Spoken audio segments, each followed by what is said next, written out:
You know that feeling when someone crosses a line so hard that some quiet, calm part of you just snaps.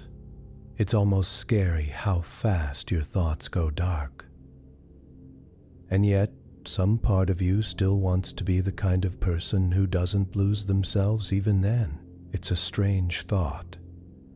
Isn't it that the real test isn't what's done to you, but who you turn into afterwards? The moment where you're holding all this power, all this fury, and you have to decide whether you're going to use it like a knife in the dark or like a surgeon's scalpel, especially when the person who believed in peace the most is the one they hurt. So today, as you settle in and let the rest of your day fall off to the side, imagine this with me. Late 23rd century, humanity and the Voric Dominion in a fragile, glass-thin peace. 10 years of tension, of careful rules, all carried on the back of one soft-spoken envoy named Leon Hale. And then, one quiet morning, a single unmanned pod glides home to Earth's main station, carrying a black box with his broken body inside, and a message meant to make an entire species lose its mind. From that moment on, every choice matters. What ships are built, what rules are kept, and whether anger becomes something clean and precise. Imagine you are watching history from a quiet seat just above Earth. Cities glow gently below. Great stations move in slow circles above the planet. Trade routes shine as ships cross the dark, like silver insects gliding between stars. It is the late 23rd century, and humanity has done something rare.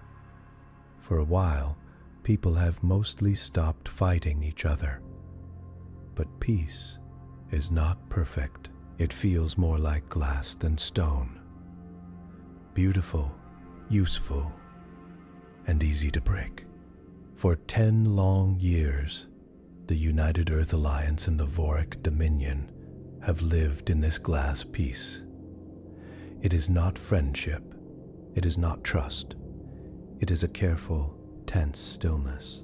A truce watched by guns that stay quiet only because both sides are afraid of what a real war in space could do.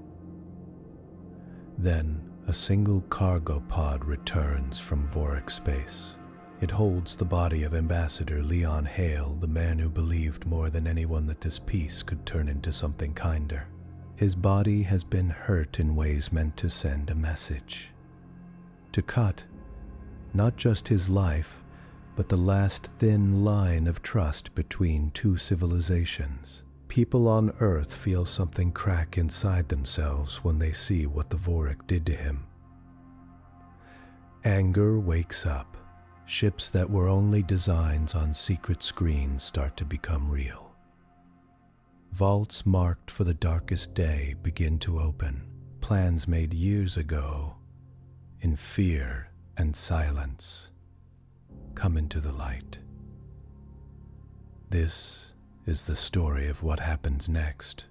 It is not the story of a wild, burning war, where rage eats everything.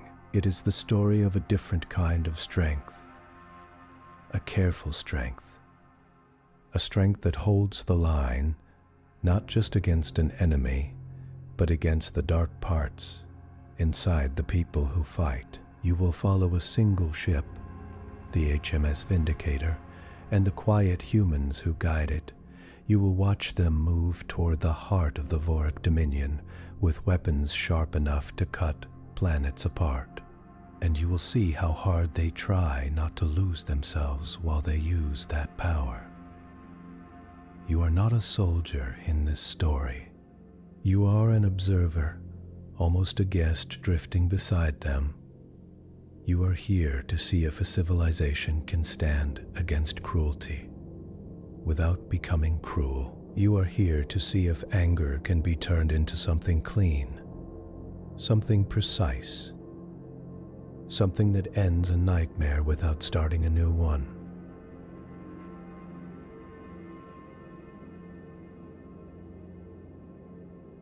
And it all begins with an envoy, a box, and a silence that does not stay silent for long. For 10 years, the sky above Earth had been full of quiet tension. From the ground, life looked peaceful. Oceans were clean again. Forests had grown back over old scars.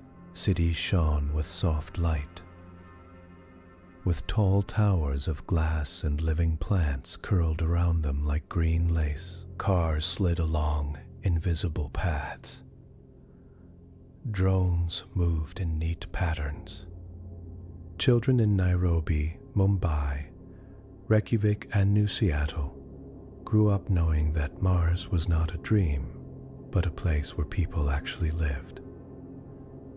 Above them, in orbit, giant stations hung against the dark. Some were trade hubs, bright with traffic. Some were research rings. Some were thick, armored shapes with no windows, tagged as defense platforms in polite talk and sky shields in private messages. Beyond even those, ships came and went along fixed lanes that bent in and out of faster-than-light space.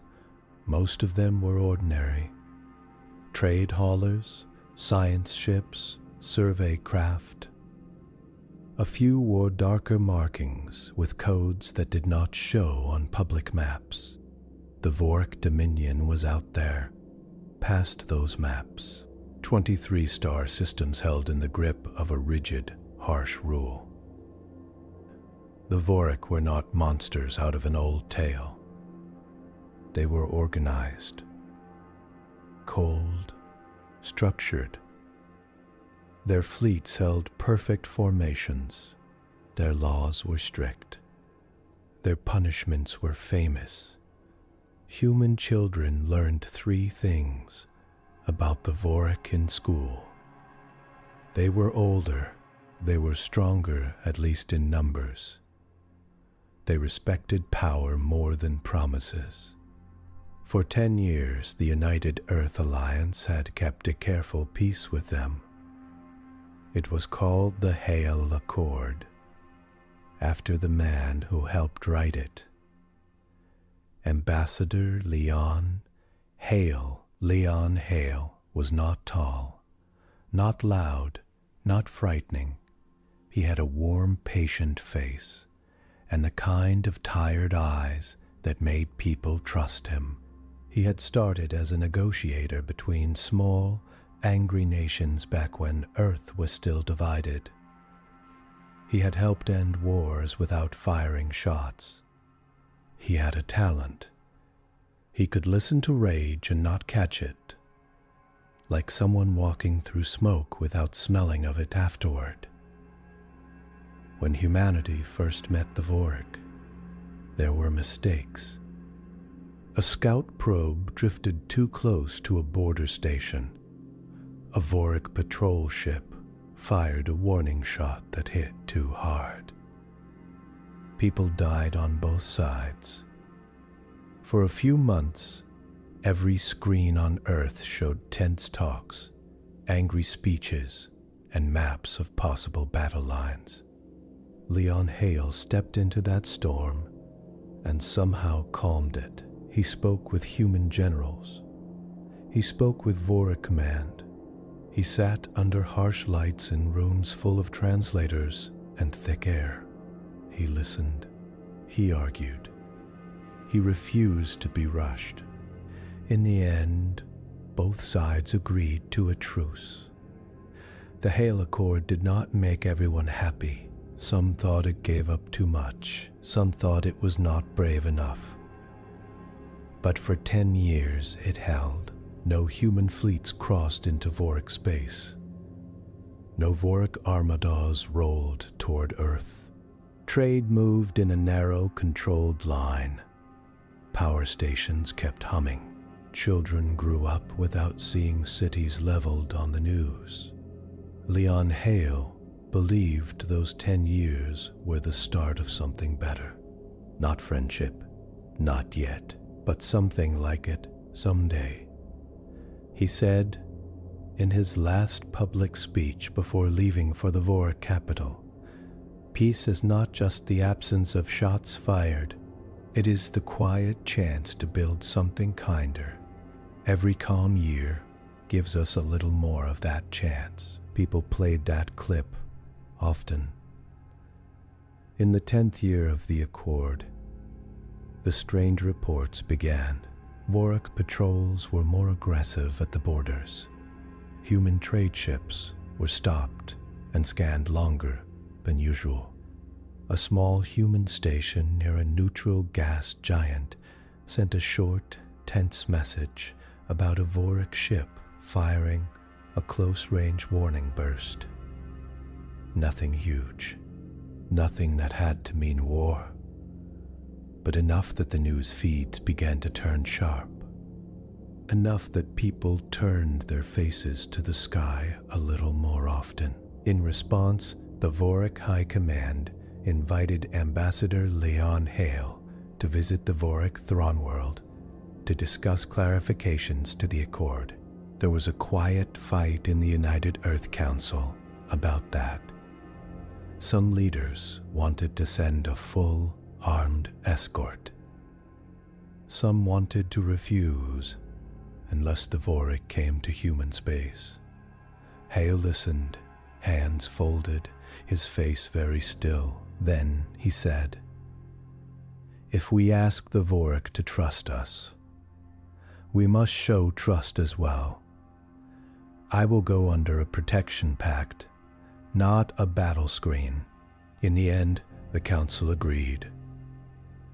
A single sleek diplomatic ship left Earth orbit, its hull marked with both the Alliance crest and the Voric sigil.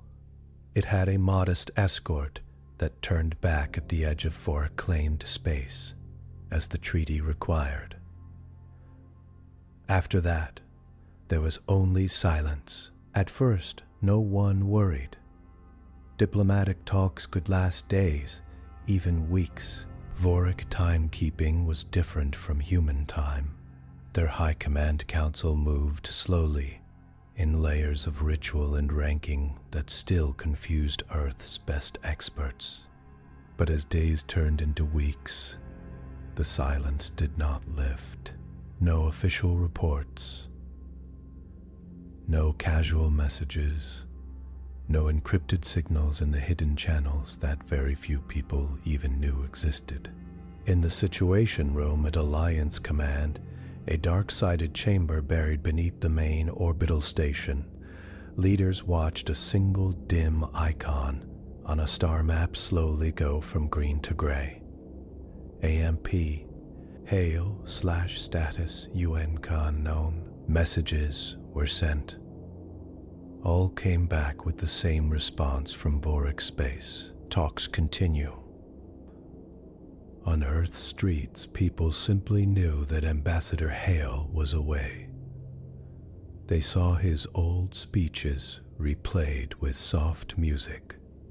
Under them, commentators talked about a delicate moment and a test of mutual trust. No one said hostage on the public channels. Not yet. Then, on a calm morning over the Pacific Arc, a simple cargo pod dropped out of faster-than-light space near the main Alliance station, Aurelia Ring. It had no escort, no crew, only automatic stabilizers and a humming drive core winding down to silence.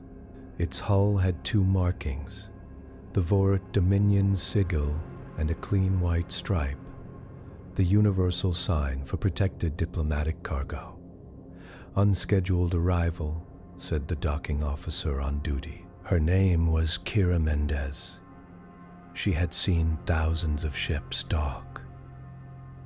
She knew their shapes, The way a farmer knows clouds, this pod did not match any standard human build.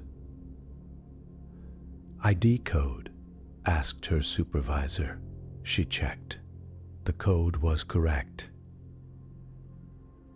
Diplomatic, it matched a channel that had not been used in months. It's addressed to the United Earth Council, she said slowly. Priority level. Omega. Omega meant highest possible. The kind of priority used for plague cures, for active invasion alerts, for things that could shake the world. They brought the pod into a secure bay. Security teams in dark gray suits lined up outside the airlock. Medical staff waited nearby, just in case. Cameras watched from every angle. The pod's hatch opened with a soft hiss. There was a single long container inside, fixed in place with bright clamps. The outside of the box was a deep, glossy black. No markings, no symbols, no words. The med team checked for life signs. Nothing. They checked for radiation, for poisons, for small hidden devices. All clear. Finally, with approval from the council, they cut the seals and lifted the lid. The video of that moment would not be released to the public for several days. But inside the Situation Room, and later in every high office on Earth and Mars, leaders watched it in silence. The lid rose. Inside lay Ambassador Leon Hale, or what was left of him. He was not just dead. His body showed long, controlled harm, limbs bent and broken, but then carefully arranged. Symbols burned into his skin that matched Voric military glyphs for traitor and weakness. His eyes were gone, replaced by polished plates engraved with the Voric sigil. Pinned to his chest was a smooth metal plate. It bore a message carved in both Voric script and standard Terran. This is the fate of those that Ho souls seek to limit the Dominion. Your envoy died begging. Your turn. The words were clear. In the Situation Room, no one spoke for almost a full minute. You can imagine the quiet there. Only the faint hum of air systems, the soft buzz of displays, the leaders of Earth and its colonies, frozen, staring at proof that the Hale Accord was not a bridge, but a leash the Voric thought they could snap at will. The first sound that broke the stillness was not a shout. It was a breath, sharp and angry, from Admiral Rhea Kessler, head of strategic defense. They wanted us to see this, she said. Yes, replied Counselor Javed Rahman, his voice low. They wanted us to feel this. On Earth, the news hit like a shockwave. At first, only this was released. Ambassador Leon Hale has been confirmed deceased. Evidence points to deliberate Voric action. That alone started marches in the streets of major cities. People carried signs with Hale's face. Some read P.E.E. Maker. Others read Remember. Then the images leaked, not the worst ones. At first, just Hale's face pale and still. The plates where his eyes should have been. A medic's gloved hand in the corner of the frame. A Voric symbol burned into the skin above his heart. In Nairobi, a group of university students watched the clip and went quiet. In New Seattle, workers stopped in mid-shift on the arcology's outer ring. Screens half lit in their hands, On Luna Base, miners gathered in the rec hall, eyes fixed on a projection against a gray stone wall. On Mars, in the red dust city of Farside Haven, someone threw a cup at a screen and shouted, "They killed him like an animal." Anger began to rise, fast and hot, but along with that anger came something else, a strange, heavy kind of unity. For years, humanity had been tightly bound on paper, but not always in feeling. Old rivalries had softened, but not vanished. People still talked about old nations, about regional pride, about cultural lines. Hale had been the symbol of the new way. Not us and them between human groups, but all of us together facing a larger universe. Now the Voric had taken him, hurt him, and sent his body home like trash in a box. People in every former nation looked at that and did not see old borders anymore. They saw single us. They saw someone who tried to trust murdered for that trust. The feeds filled with messages. For Hale, never again. The Dominion will answer. In private, some messages were darker. Give us their worlds. Burn their fleets. Show them what fear really is. In the Situation Room, the Council watched those messages scroll in real time. Red markers bloomed on the social heat maps. Anger spikes across Earth, Mars, the Belt, the stations. Their plan is working, said Commander Eric Stone quietly from the back of the room. He was there as a tactical advisor, tall and still, with a calm face and a faint white scar along his jaw. Admiral Kessler turned toward him. They sent the body like this, Stone said, keeping his voice even, to push us to rage, to get us to strike wild, to make us abandon the rules we taught ourselves. If we become what they say we are, impulsive, brutal, it justifies anything they do next. You're saying we should do nothing? Snapped one council member. I'm saying, Stone replied, that whatever we do next has to come from control. Not fury, control. It was a fine word in that room. It did not come easily to the millions watching Hale's dead face. In the clean, polished kitchens of sky towers, in deep cycle farms on Mars, in crowded air trams over Lagos Spire, people spoke in low, hard tones.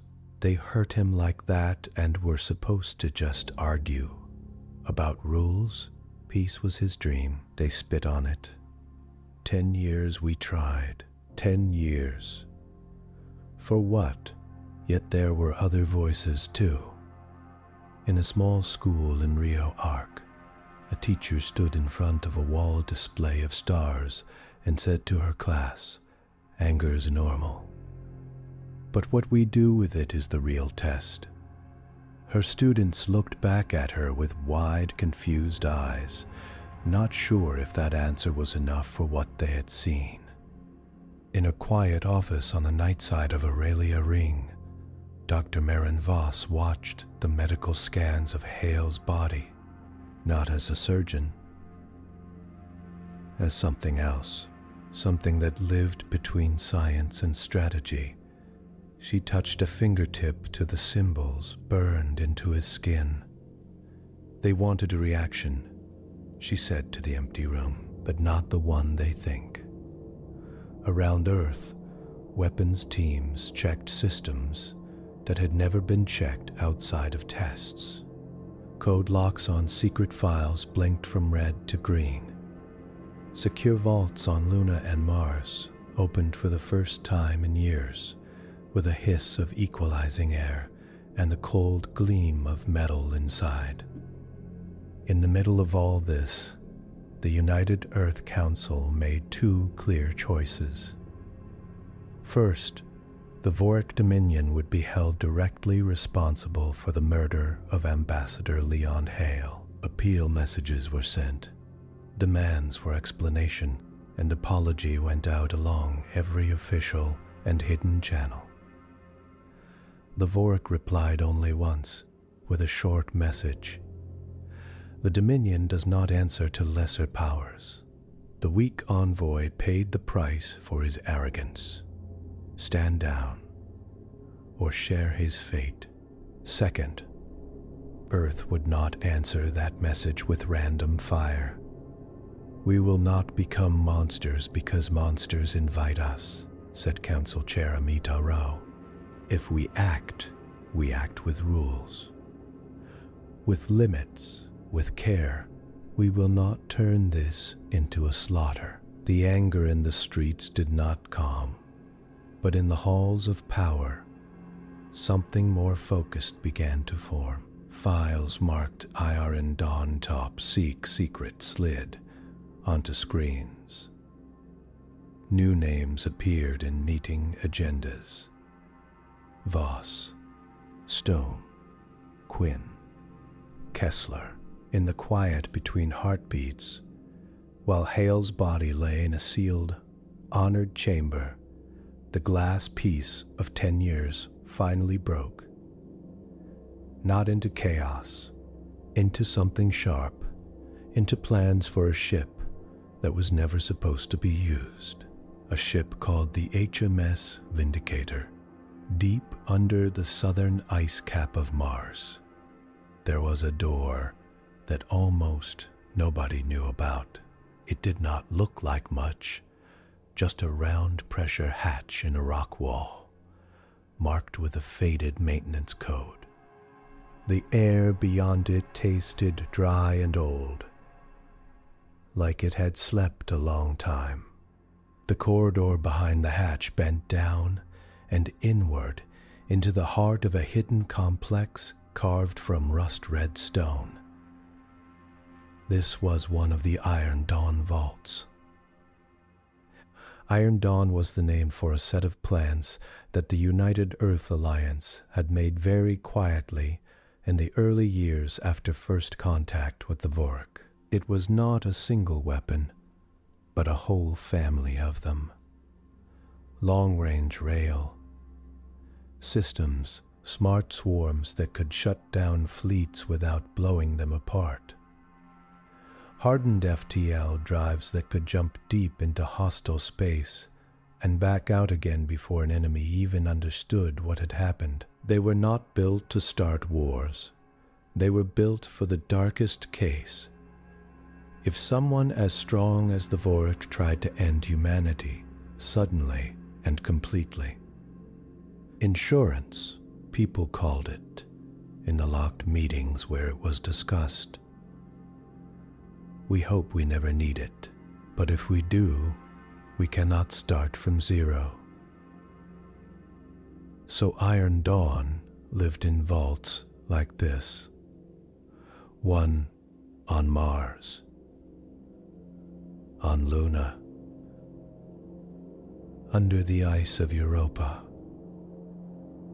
In each vault, engineers and scientists came and went on long, isolated tours. They did not talk about their work. They stayed away from public feeds. They signed silence codes that held for life. Dr. Marin Voss had helped design those codes. She walked down the sloping corridor now, her steps steady in the weak Martian gravity. Her dark hair tied back, her expression a calm that looked almost unnatural after the chaos of the last few days. Marin Voss was not a soldier. She was a systems thinker, someone who saw patterns where other people saw only pieces.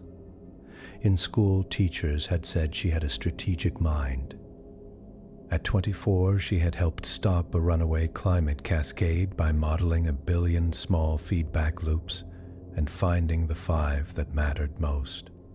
At 30, she had been asked to join a quiet task force called Iron Dawn Planning Group A.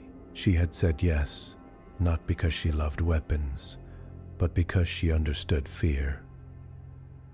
In her hand now was a slim data rod, coated with a fresh seal from the United Earth Council. It gave her the authority to do something she had never expected to do.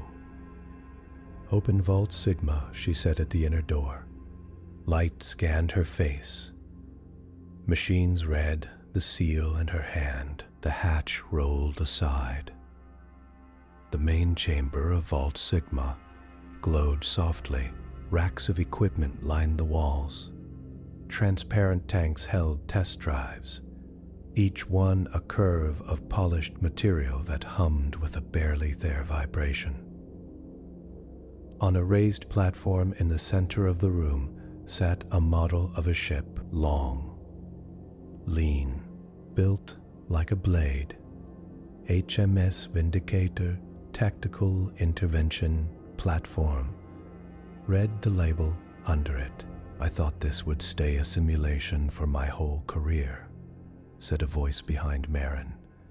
She turned. Commander Eric Stone stood there, having followed her in. He wore the dark blue of Alliance Tactical Command, his rank bars simple and neat. He was in his early 40s, with close-cut hair, just starting to gray at the sides.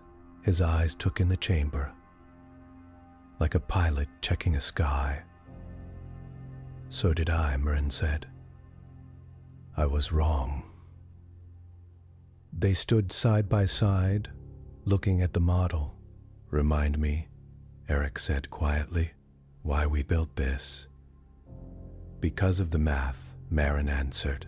"If the Voric ever decided to remove us, they could not do it with a slow border war. They would hit in a single sharp wave. Command nodes, shipyards, orbital stations, 1,000 targets at once. To survive that, we would need something that could move faster than their response and hit only what mattered. A scalpel, not a hammer," Eric said. Marin nodded. A ship that could cross their space quickly, strike a few key points with extreme precision, and then stop. No burning worlds, no glassed cities. Just enough. Eric looked at her. Enough to what? Enough to cut out the nerve centers of a cruel system, she said, choosing her words with care, while leaving the body alive, so it can learn a different way to live. She could have said regime change. She did not. The old phrase felt too blunt for what they hoped to do. On a side display, the specs for the Vindicator came up with a flick of Marin's finger. Horizon Drive MK Abhor, capable of deep jumps across multiple light years in minutes, with accuracy so fine it could drop the ship into a narrow corridor between sensor nets. Nets, TYR rant, CL stem. A primary spinal railgun running the length of the ship, able to fire projectiles at a fraction of light speed. Targeting precision at interplanetary ranges, designed to hit stations and capital ships, not cities. Discrete disablement arrays. Clusters of smaller weapons meant to shut down engines, crack power cores in controlled ways, and slice comm towers, not vaporize ships wholesale. It was a ship built down to its bones to end wars. Fast instead of fight-long ones. Council has given full activation, Eric asked. Yes, Marin said. With conditions, yes, with conditions. Council Resolution 88 HALE. Permitted objectives: neutralization of Voric High Command military assets, destruction or disablement of primary defense stations and fleet command vessels, destruction, force stand-down of Voric strategic capability. Forbidden actions: direct targeting of civilian population centers, planetary bombardment beyond tactical defense structures, use of area weapons with uncontrolled blast effects. The line is clear, Marin said. We aim at weapons, not people. The Voric use civilians as shields, Eric said. He was not arguing. He was stating a fact they both knew. We have seen the reports. Marin's jaw tightened. Then we aim better, or we do not fire. The Vindicator would not be crewed by machines alone. It would need a human captain. A commander who could take these rules and hold them steady when rage tried to break them. Eric Stone had been chosen for that role. He had seen combat before, but not like this. His record showed 3 small actions along pirate belts. A rescue operation when a mining station's orbit failed. Quiet work coordinating fleet movements during the tense early days of the Hale Accord.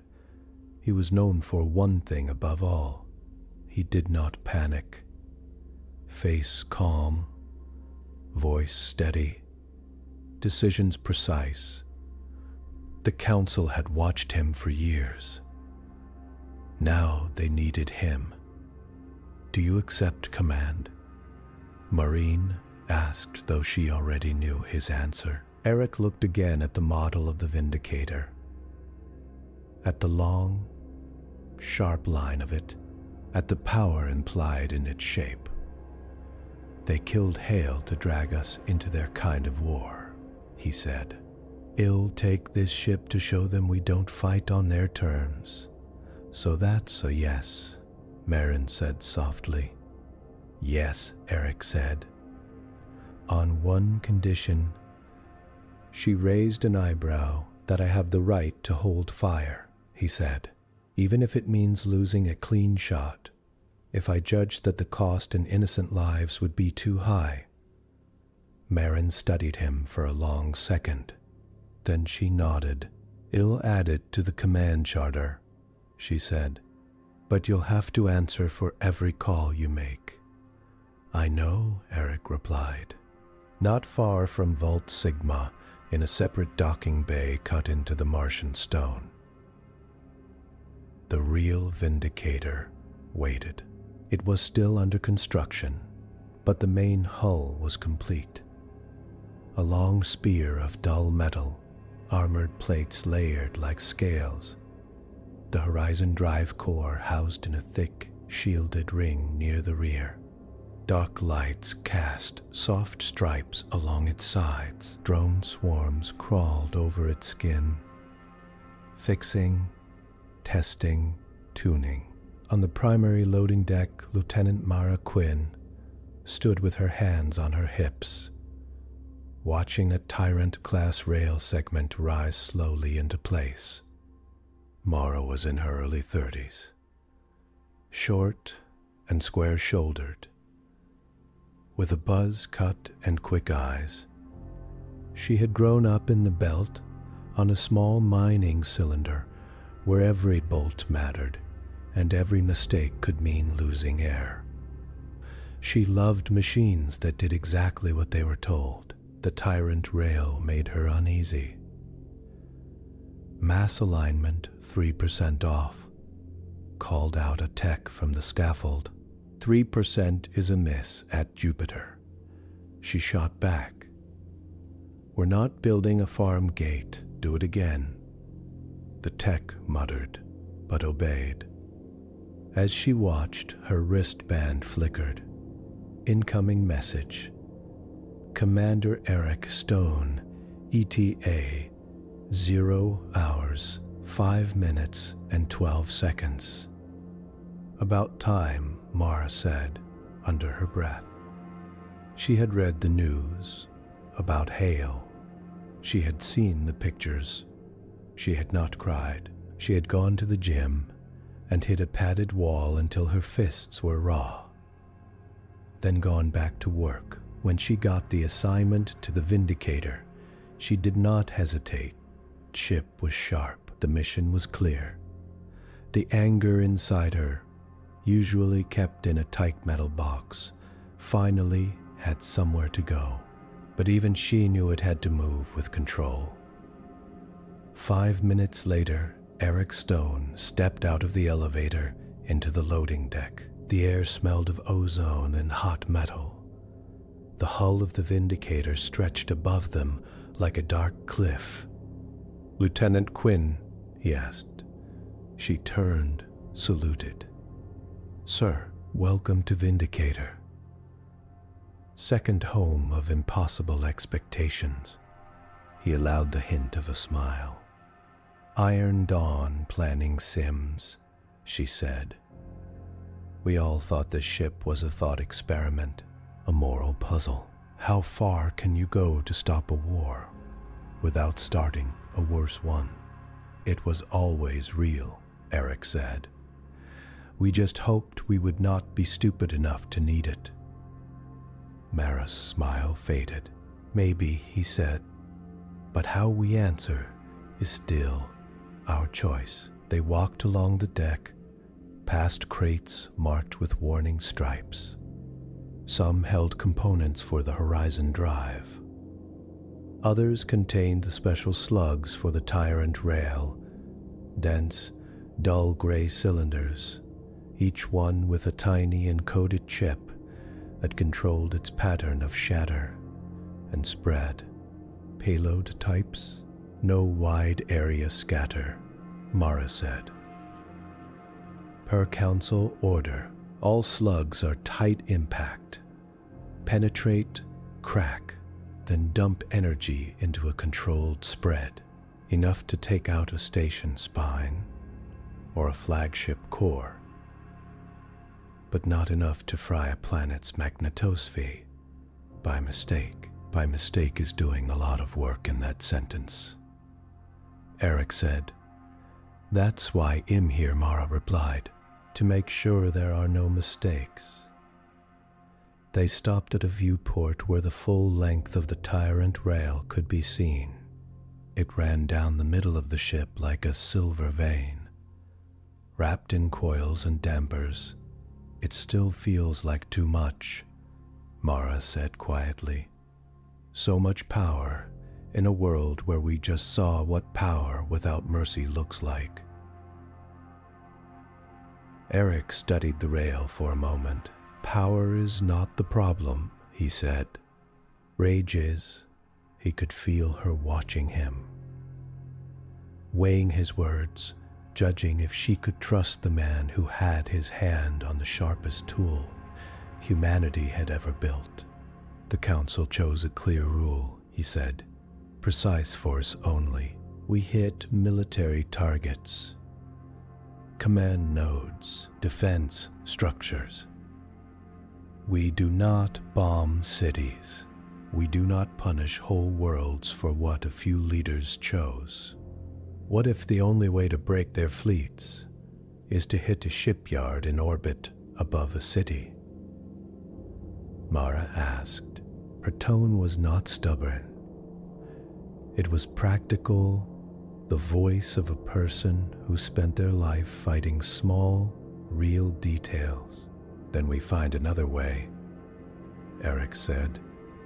"Or we accept that there are some lines we will not cross, even if it means more risk to us. The Vindicator is not here to win at any cost. It is here to prove that there is a cost we will not pay." She held his gaze for a second longer, then nodded once. "Understood, sir." Later that day, in a secure chamber on Aurelia Ring, Admiral Rhea Kessler met with the core leadership of the mission: Eric Stone, Dr. Marin Voss, Lieutenant Mara Quinn, by Hollow, and several other key officers. The room was round, with a large table in the center. Above it, a three-dimensional map showed Voric space, a cluster of faint stars, linked by thin lines. Certain points glowed bright red: Fleet HQ, Border Watch Node Snodes, Capital Defense to Stations. "This is not a campaign of destruction," Admiral Kessler said. She was in her 50s, with iron-gray hair and a face lined more from thought than from age. "This is a corrective strike. We will remove the hands that held the knife to Hale's throat. We will not cut the throat of their whole civilization." A junior officer at the table frowned.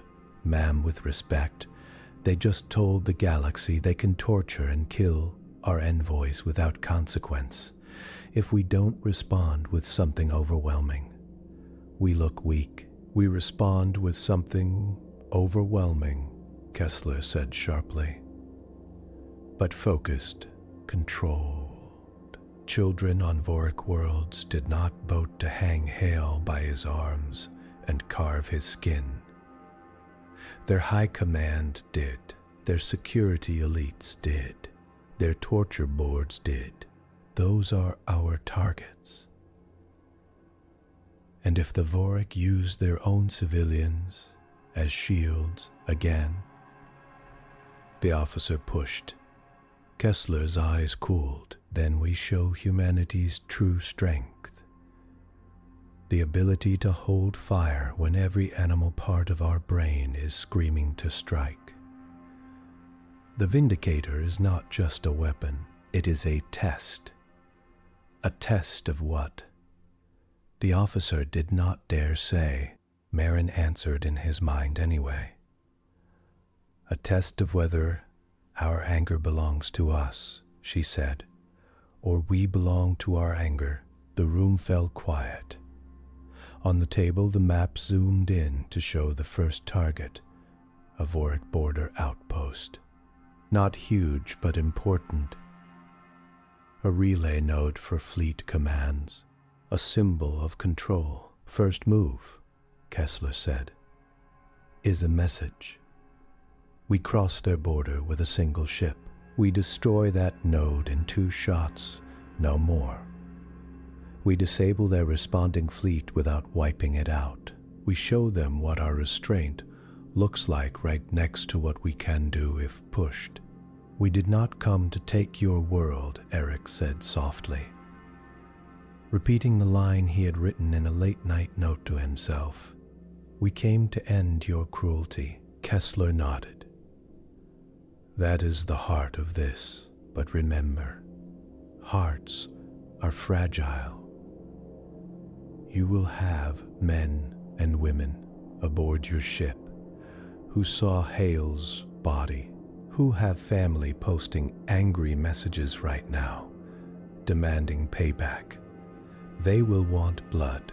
Your job," she looked straight at Eric, "is to give them something better." "What if they disobey?" asked Mara from her hollow feed. It was not an insult. It was a real fear. What if someone takes a shot that was not ordered? "Then," Eric said, before Kessler could answer, "I own that. I chose them. I trained them. I set the tone. If they break, that is on me." He did not raise his voice, but everyone heard the weight in it. Kessler inclined her head. "Then choose well, Commander. We leave in 3 days. 3 days to finish the Horizon drive tuning. 3 days to align the Tyrant rail to the point where a shot could fly 100,000 kilometers and still hit a target 2 meters wide. 3 days to load food, air, fuel, and a crew that believed in both power and restraint. In her small bunk later that night, Mara lay staring at the dim ceiling. She could hear the faint thrum of work crews beyond the walls. She brought up a small private screen and watched, for the first time in hours, the image of Leon Hale from years ago, smiling at a group of young cadets, saying, "Strength is not shown best in how hard you can hit, but in how carefully you can choose when not to." "He chose to trust," she muttered. "They killed him for it." Her jaw tightened. "Fine," she said to the empty room. "Well, show them what trust backed by iron looks like." On Earth, in a quiet flat overlooking an old river, an elderly woman who had known Hale in his youth lit a candle beside a picture of him. She did not call for vengeance. She prayed that the people now moving ships and plans, like pieces on a board, would remember who he had been in orbit. The Vindicator systems came awake, section by section. The Horizon drive pulsed in low test cycles. The Tyrant rails coils warmed. Guidance arrays calibrated against distant quasars. In a final meeting before launch, Admiral Kessler addressed the crew by secure broadcast. "You have been chosen," she said, "because you're good at your jobs. But more than that, because you can stay calm while holding something deadly. The Voric want us to join them in their cruelty. They want to prove that every species, given enough reason, will turn into a monster. Your mission is not just to defeat their fleets. It is to prove them wrong." Her image looked out at 100 faces in mess halls and ready rooms. Some eyes were wet, some were hard.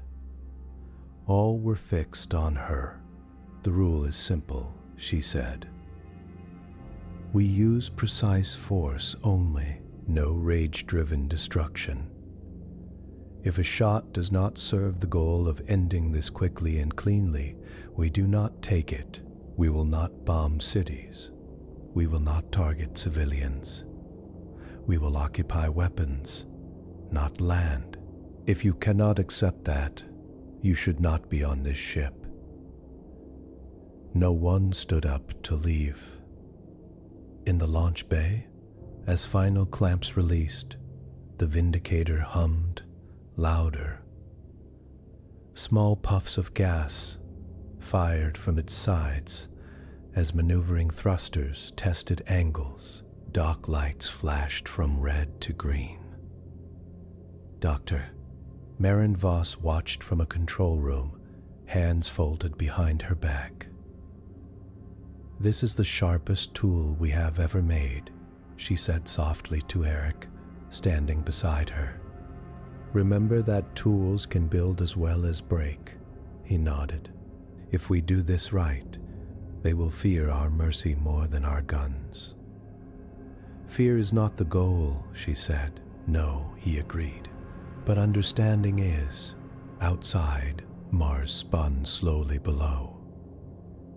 Above, the stars of Voric space waited, distant and cold. The Vindicator turned its nose toward them, Horizon drive shining like a captured star at its core, and waited for the last clear order to leave the dock. Humanity had opened its hidden vaults. What mattered now was not just what it could do, but what it would choose to do.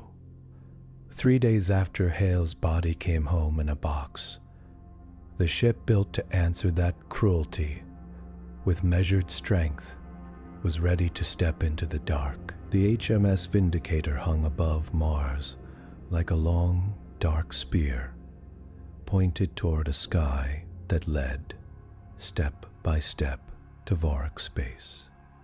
No clanging, No shouting, just the soft hum of air systems and the faint vibration of running checks.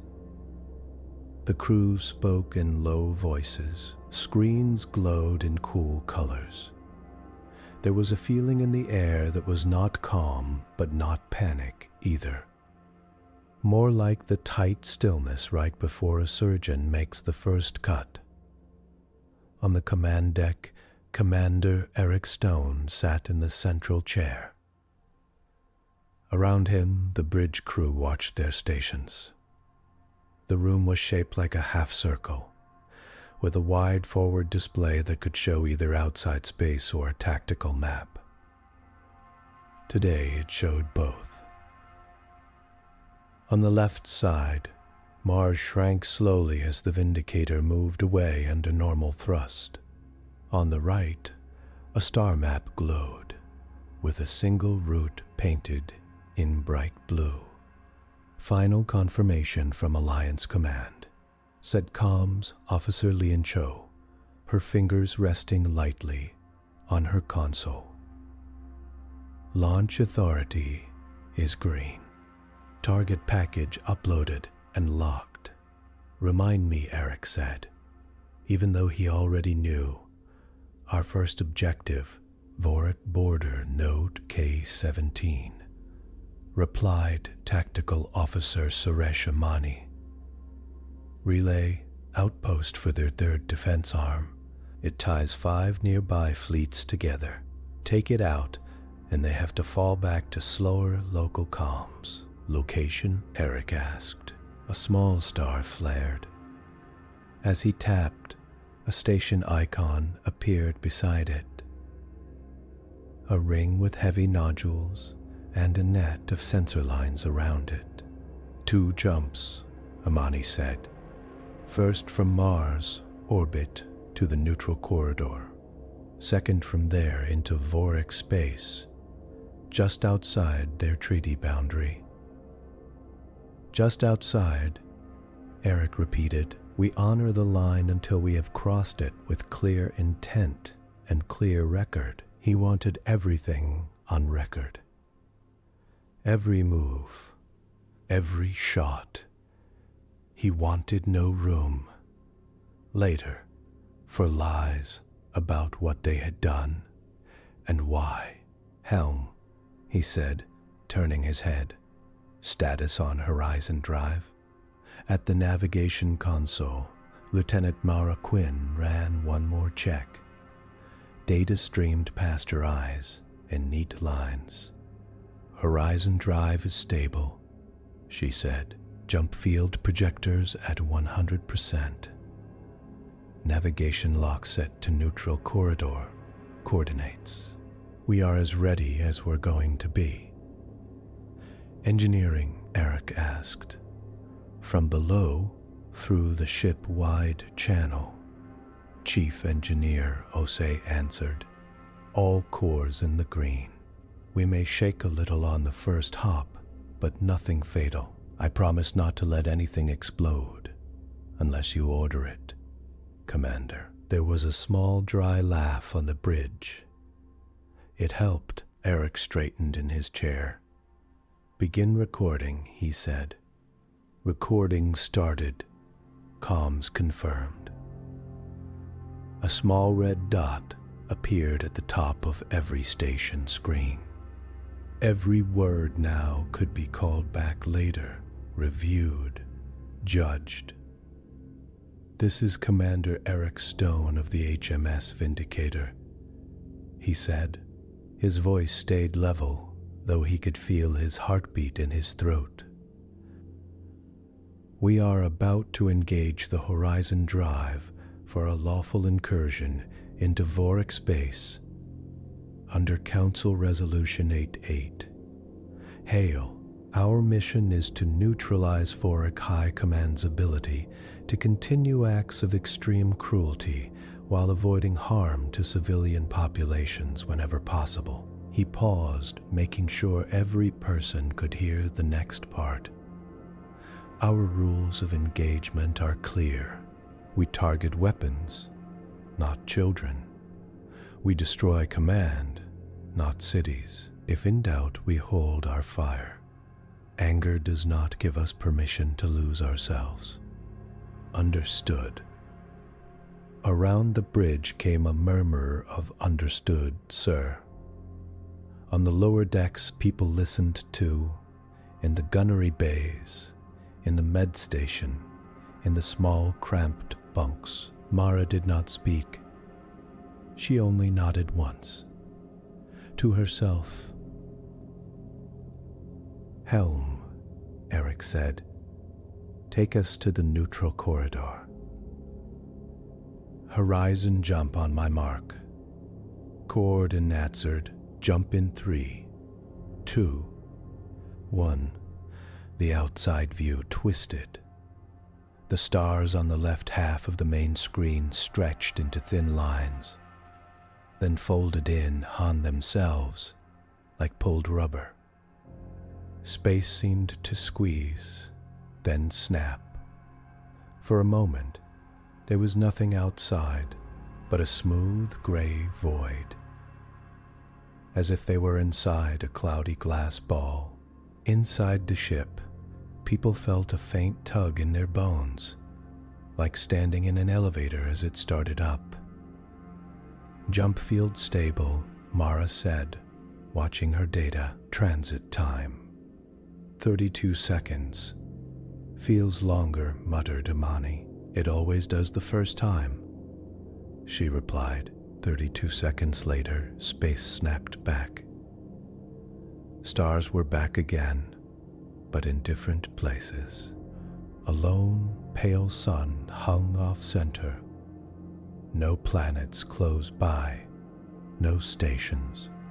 Just the quiet of a deep, empty stretch that had been used for years as neutral ground between human and Voric roots. "Welcome to the middle of nowhere," said Chief Asier over the intercom. "Check for contacts," Eric ordered. "Local, space, clean." Imani said, "No ships, no mines, no beacons." "Good." Eric drew a slow breath. "Next jump will take us past the treaty line. Once we cross it, we are in clear violation of Voric border rules. But we are doing so in answer to a murder and a threat. Our actions will speak for us." He looked at Mara. "Helm, load coordinates for Voric border, node K17. Place us just outside their immediate sensor bubble. We want to arrive close enough to strike, but not so close we crash into their hull." "Yes, sir," Mara said. Her fingers moved, changing the numbers that meant distance and angle and time. On the screen, a faint sphere appeared around the little station icon. "Estimated sensor range. Read the label." "I can put us here," she said, pointing to a spot just outside the sphere. "From there we can slide in under low power. They might think we are just a ghost reading. Range for the Tyrant rail will be close to ideal." "Do it," Eric said. "Horizon drive cycling," Mara reported. "Charging for second jump. Field balance at 90, 95, 100%. Ready on your mark." Again, the red dot at the top of the screens reminded them. This was all being recorded. "Last chance to turn back," Eric said softly. No one spoke. "Mark," he said. Space bent. This time, the pull was stronger.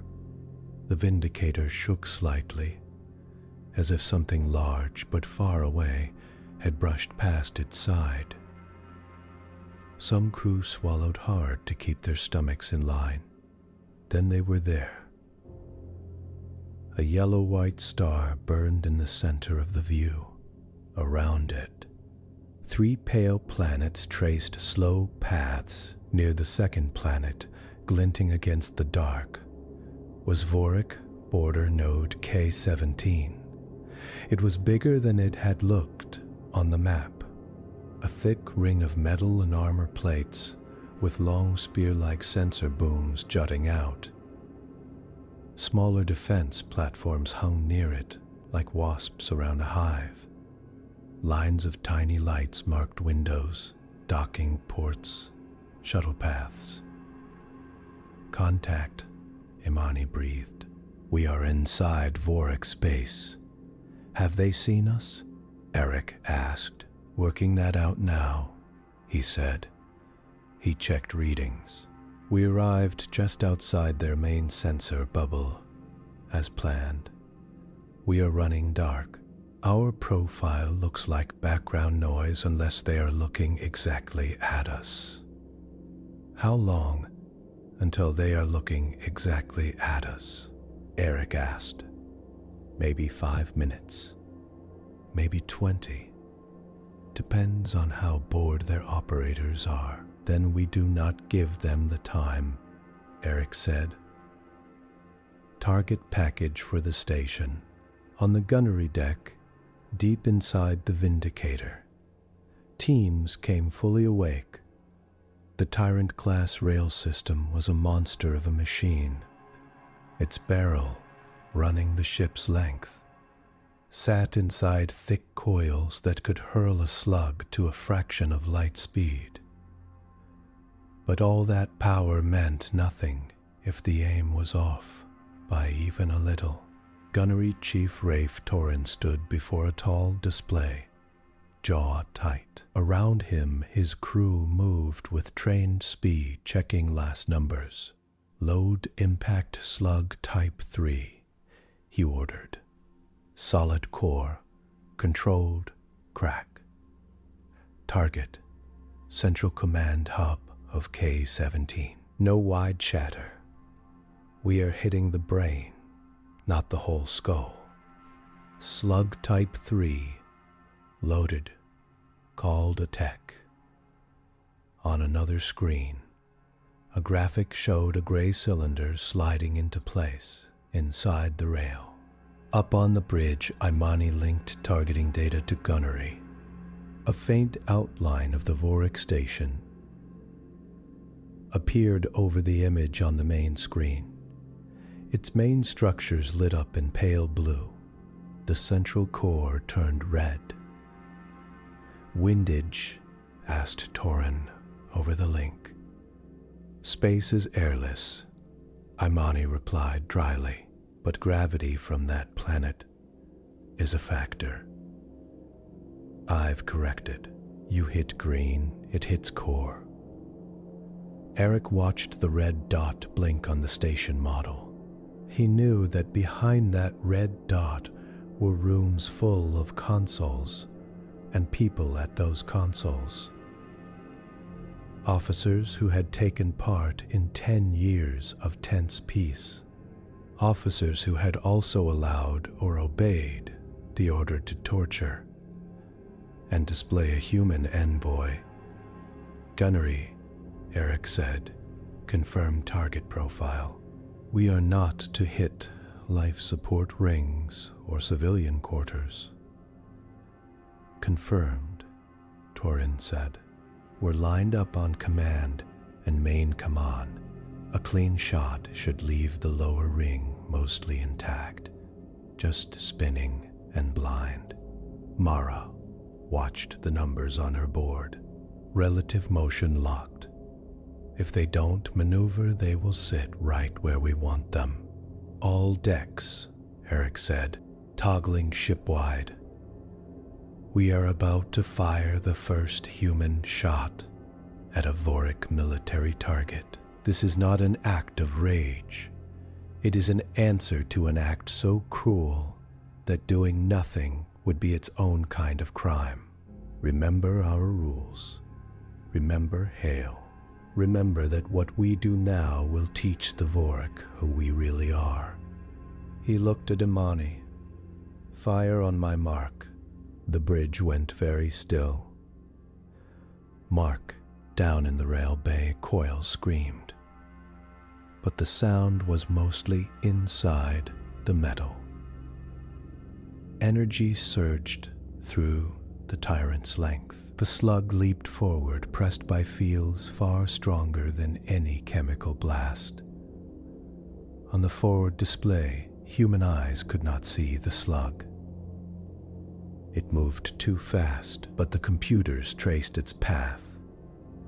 A thin white line curving across space, adjusted for the tiny pull of the nearby planet and the movement of the station itself. Time to impact. 9 seconds, Imani said. 8, 7. On the Voric border node, alarms must have gone off. Maybe a sensor tech saw a spike. Maybe a defense officer shouted an order. Lights flashed. Bulkheads closed, but they had never seen this kind of shot before. Their best models did not include a weapon like the Tyrant rail. 3, 2, 1. On the screen, light flared. The slug struck the station's core and punched through armor like it was paper. For a fraction of a second, nothing happened. Then the energy inside the slug released in a tight, controlled burst, aimed inward. From the outside, it looked as if the station's center suddenly flared white, then went dark. Half the ring snapped, broken. Segments spun away, trailing sparks and gas. One of the long sensor booms shattered, pieces flying in slow, deadly arcs. On the lower ring, lights flickered, but did not all go out. Command hub destroyed, Imani said, his voice flat with shock. Main comm array gone. Power flowing only to secondary systems. Life support still active in multiple sections. Casualty estimate, Eric asked. High in the core, Imani said, much lower in the outer ring. We actually pulled it off. On the gunnery deck, Turin let out a slow breath he did not know he was holding. That, he said, almost softly, was shot. 1, and we promised 2, Eric said, on the bridge. Second target? Defense Cluster Alpha, Imani replied, already marking it. A group of smaller platforms near the station. If we leave those, they can call in a counter-strike and maybe hit us hard before we can move. Same slug type? Turin asked. Yes, Eric said. We are not here to vaporize them, just to leave a mark they cannot ignore. Loading, Torn replied. The second slug went out 40 seconds later. This time they aimed not at the center of a structure, but at the link point between 3 defense platforms. Impact. The link arm exploded in a sharp flash. 2 of the platforms spun off balance, losing firing lines. The third took a hit in its weapon core and blew apart in a brief, bright flower of metal. Cluster Alpha neutralized, Imani said. They are not dead, just dazed. And now, Eric said, here comes their answer. On the map, icons began to appear. Multiple FTL flares, Comms Officer Cho reported. Ships dropping out of drive in system. All Voric military ID. On the main display, the space near the station filled with sharp, angular shapes. Voric heavy strike craft, long, wide ships with flat faces and rows of weapon pods. Their hulls glowed with the faint green of shield systems warming up. Count? Eric asked. 28, Amani said. No 30. At least 4 heavy command cruisers. The rest are standard destroyers and escorts. And us, Mara said quietly. 1 ship. We are not here to win a numbers game, Eric said. We are here to show them a pattern. He stood. Link all eyes to those command cruisers, he ordered. Mark their engines and their bridge sections. Our goal, break their ability to coordinate, not wipe them out. Voric ships are hailing. Comms Cho said. Put it on, Eric said. A Voric face appeared on a small side screen. Dark, ridged skin. Dark, ridged skin. Dark, ridged skin. Dark by tak. In the min the 6D, something of purse. In the gets in to most be. Yet to men tonight. On spondai of the pale star, a mass reading moved, where no forward-facing black eyes. Flat, hard mouth, the image carried the strange depth of a live feed from very close by. Unmarked human vessel, the Voric officer said, voice clipped by the translator. You have attacked a lawful Dominion border station. Power down, submit to boarding, and accept execution, or we will erase you. Eric watched him, then replied, slowly, choosing each word. This is Commander Eric Stone of the United Earth Alliance ship Vindicator, he said. We have destroyed your border station's command hub in answer to the public torture and murder of our envoy, Leon Hale, and your threat to do the same to us. We will not power down. We will, however, use force only as needed to stop your ability to continue such acts. The Voric officer's face did not change. You are weak, he said. Your envoy begged. Your worlds beg. Your talk of limits proves you lack courage. You will die screaming. The feed. Cut. Friendly guy, Mara said. They do not believe we will hold to our own rules, Marin Voss said. From the secondary console, where she monitored patterns, she had come aboard just before launch. She was not on the crew list the Voric would know. They assume we will either fold or become as savage as they are. Let's confuse them, Eric said. Voric fleet moving, Imani reported. They are forming a standard crush pattern. Heavy cruisers in front, destroyers fanning out. Looks like they plan to rush us and hit from all angles. Range? Eric asked. Outside their main guns. Inside our rail reach, Amani said. Good. Eric pointed. Gunnery. Target their command cruisers' engines and bridge clusters. We take their legs and their eyes, not their hearts. Torin's voice came up. Commander, with all due respect, a core shot would be cleaner. Cleaner how? Eric asked. Fewer moving pieces on the board later, Torin said. Dead ships do not fire back. Dead ships also have dead crews, Eric replied.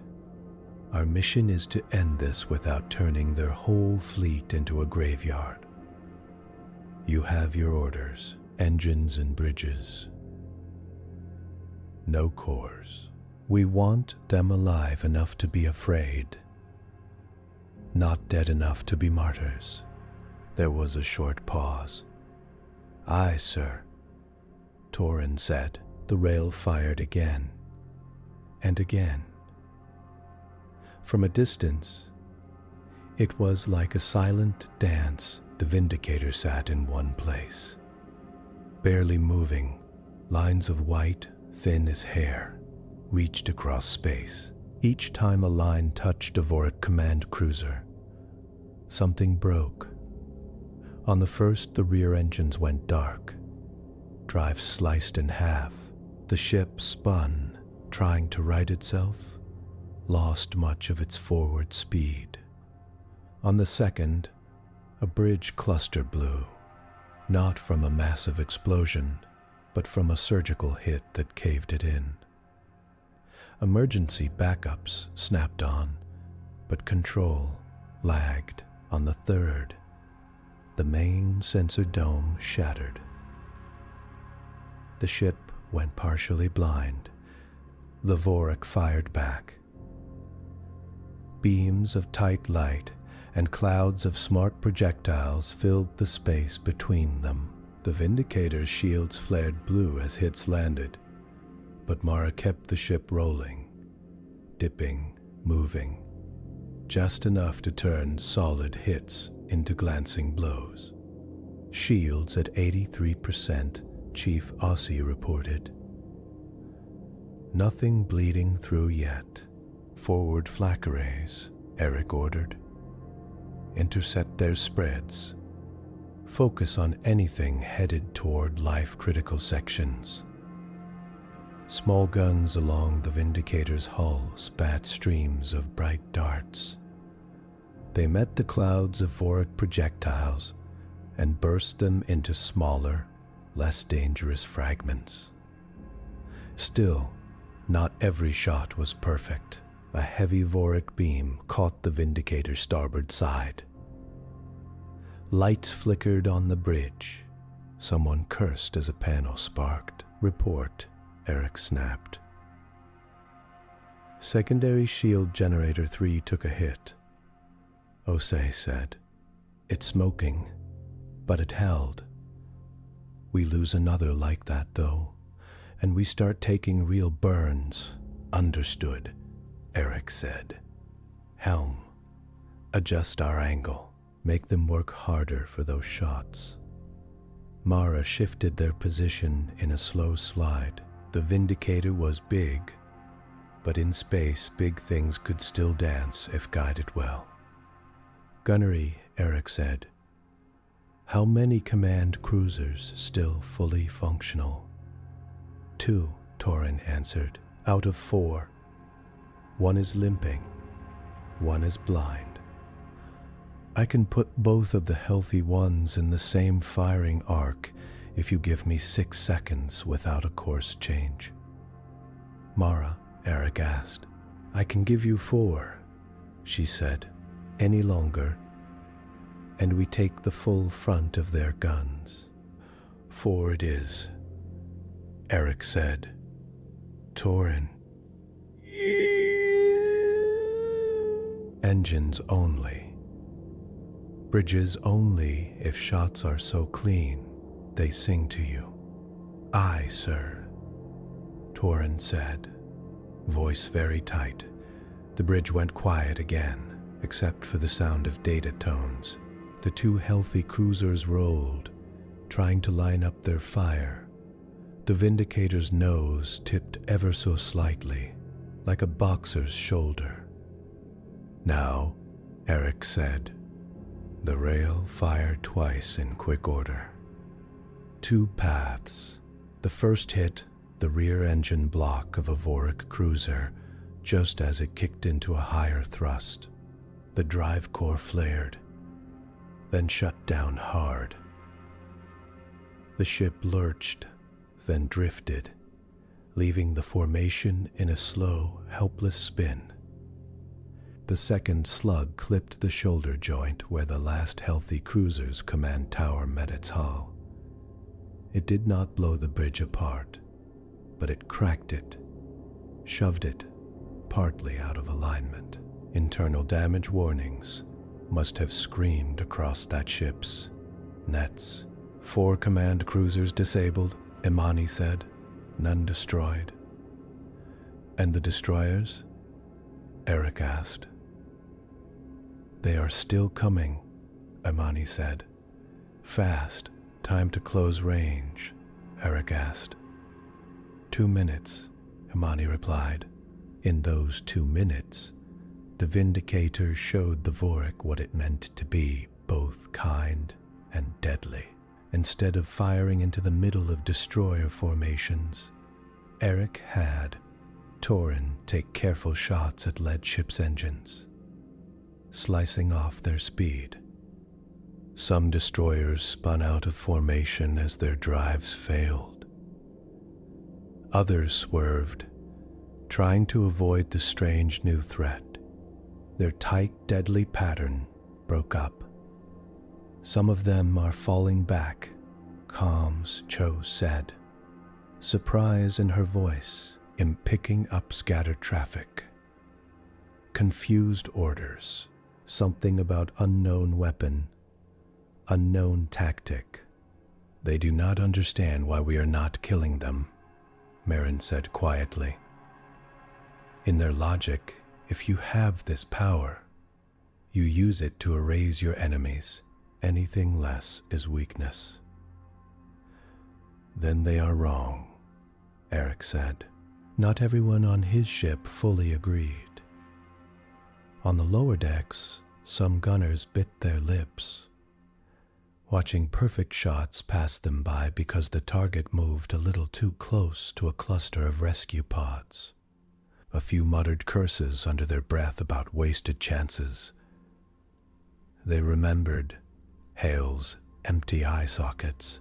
Their hands burned to press triggers and let rage off the leash. In the med bay, Dr. Alia Mbeki monitored stress levels through crew implants. Heart rate spiked. Adrenaline surged, but there was something else too. Pride, sharp and strange. Pride in hitting only what they aimed at. Pride in walking up to the edge of revenge and not jumping. Voric fleet changing formation, Imani said. They're pulling their damaged cruisers behind the station wreck. Destroyers are starting to screen, but their lines are messy. This is not the neat, perfect Voric wall we've seen in Sims. They've never been in a fight like this, Marin said. They know how to crush or be crushed. They don't know how to answer a cut. They don't know how to answer a cut. After another 3 minutes of controlled strikes and careful maneuvers, something new happened on the Voric side. Half the destroyers stopped firing. They're backing off, Cho said, reading multiple drive spikes. Some are running. Some are running.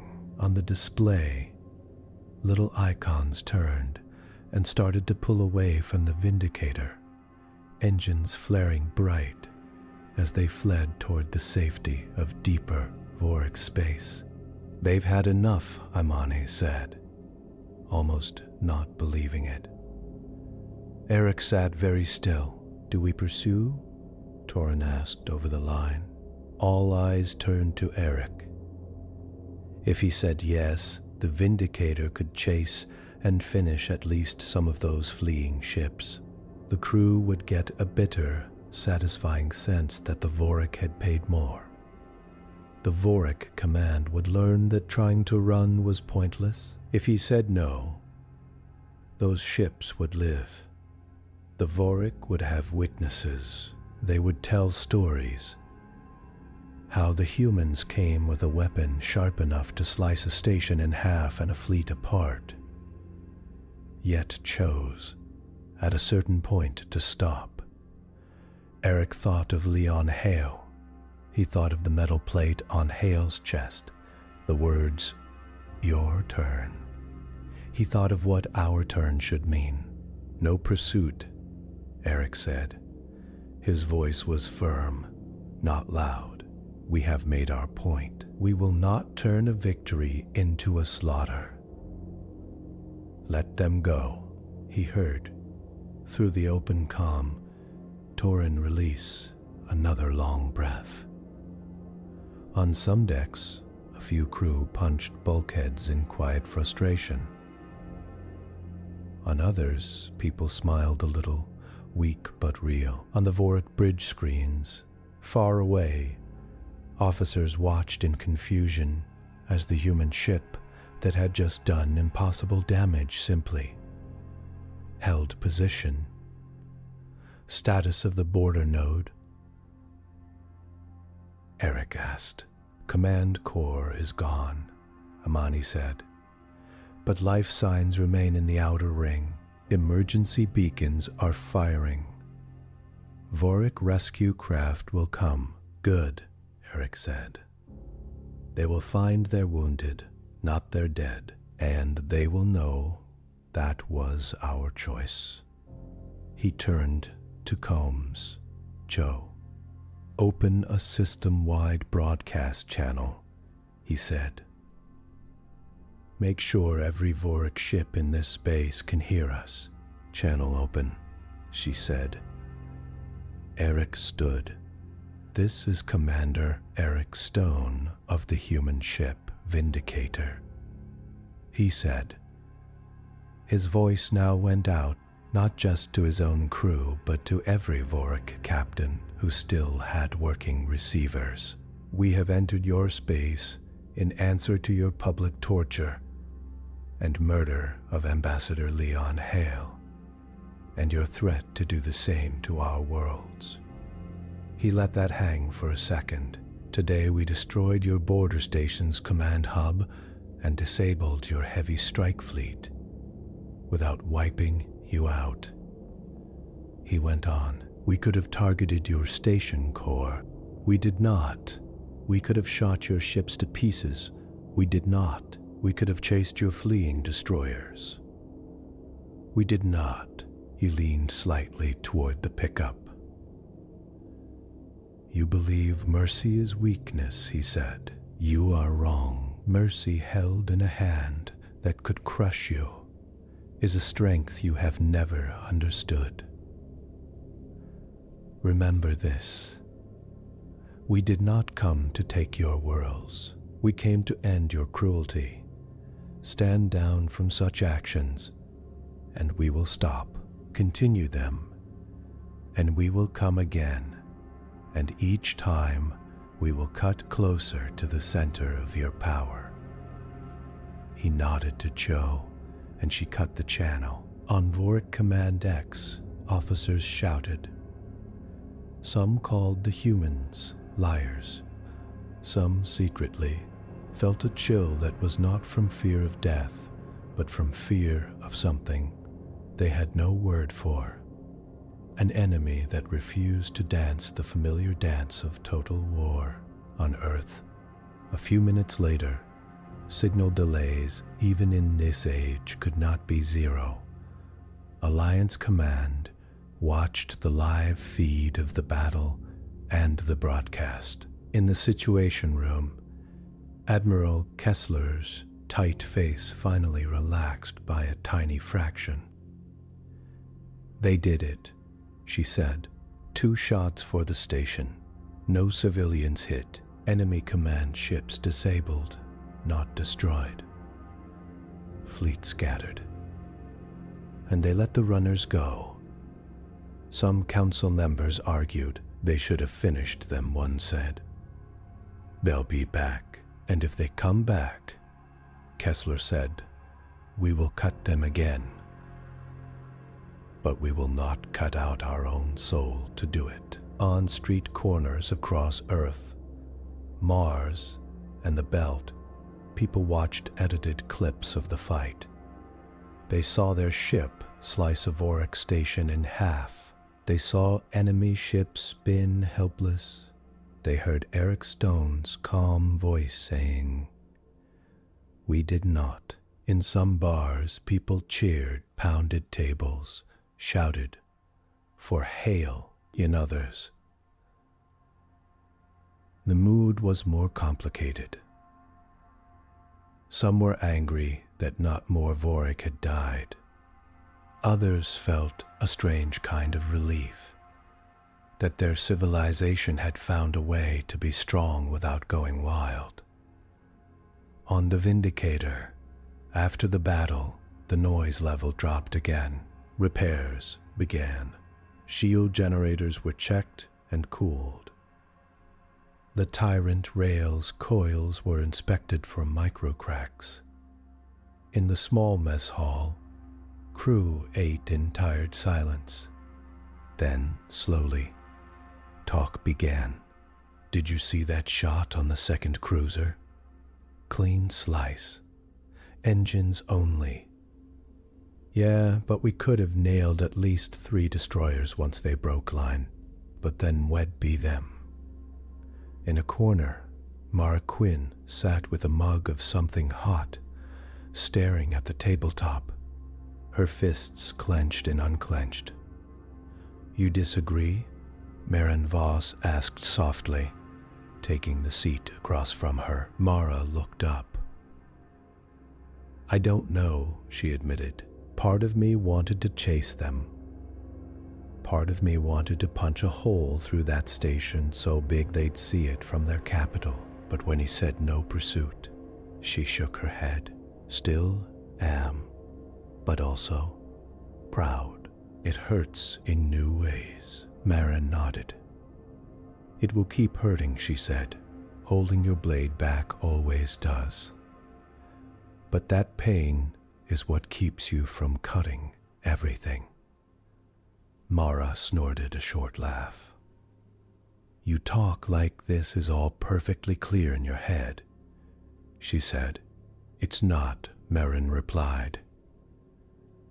"There is no clear here, only choices that will mark us for centuries. I helped design this ship. I put the Tyrant rail in its spine. I told myself it was for defense. For worst case.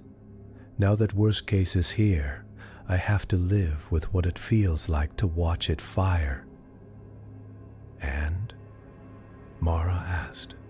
"And I am glad we built it," Marin said, "because it lets us draw small, sharp lines instead of huge, messy ones.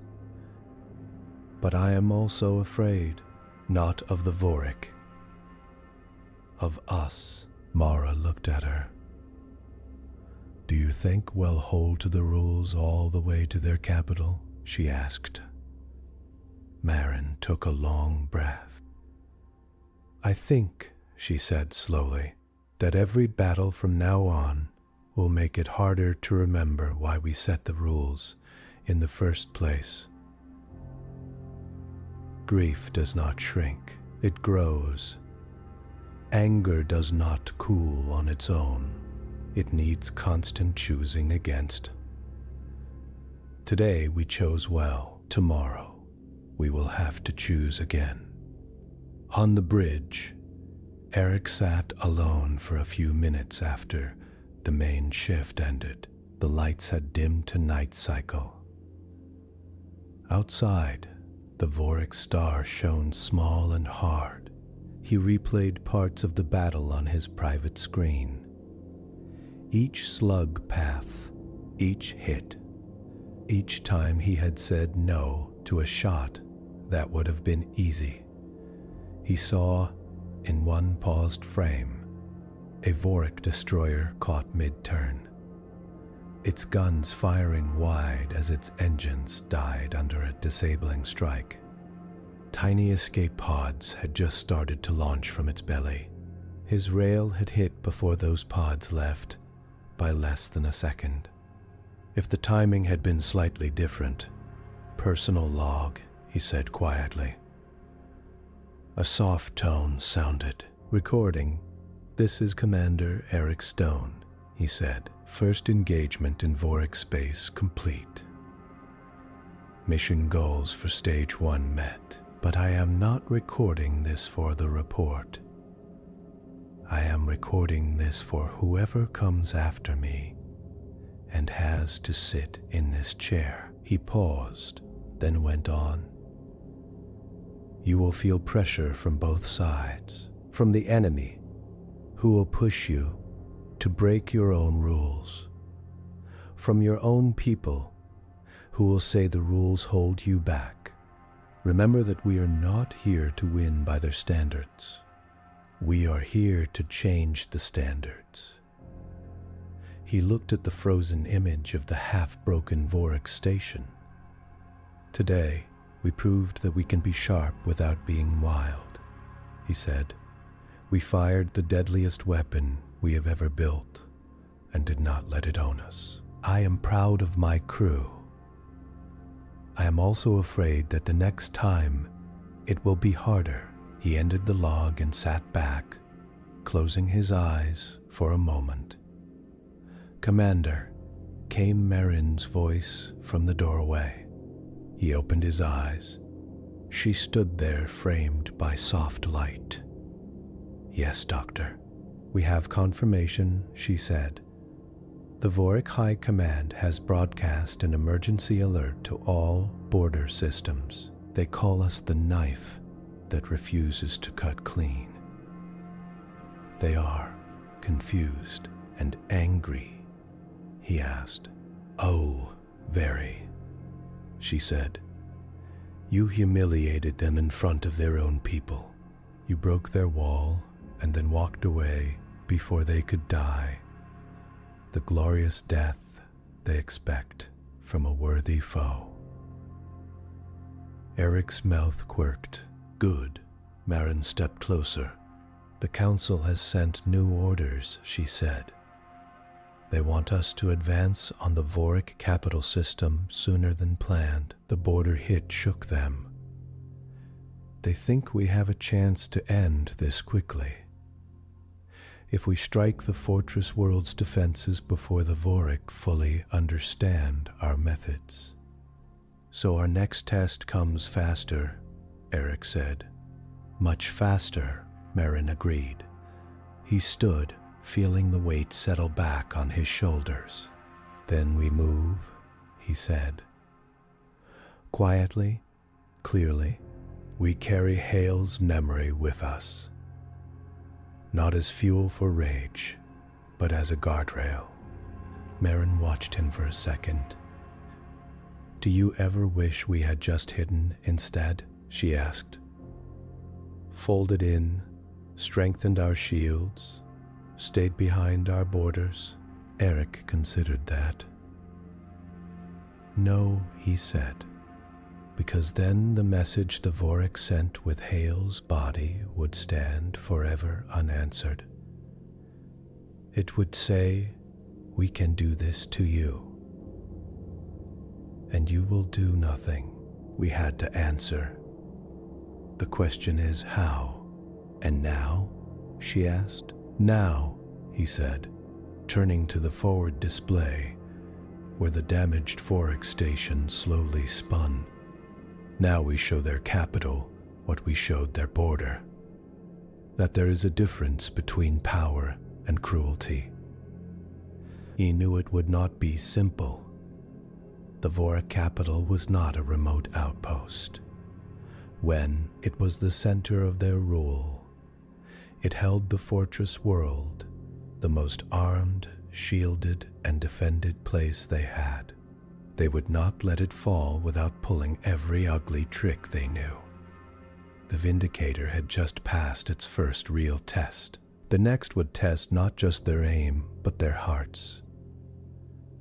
Outside, the stars glowed coldly as the Horizon drive began to hum again. Charging for the long jump ahead, the crew settled at their stations. A little more seasoned, a little more tired, a little more aware of how narrow the path was between justice and revenge. Humanity had cut the Voric border without turning it into a mass grave.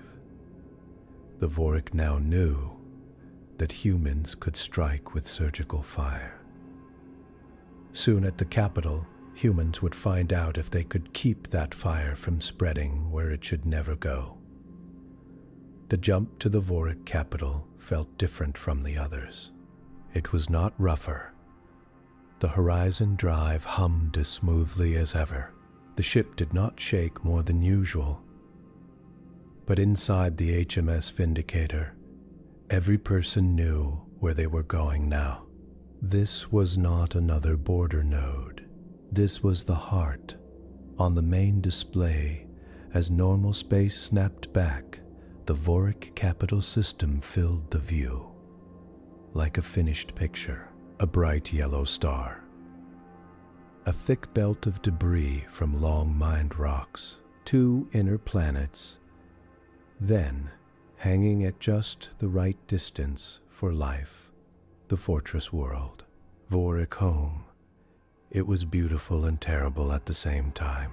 From space, the planet looked like a deep green and blue pearl wrapped in armor. A thin gleam marked a world-spanning shield grid in low orbit, bright where it caught the sun.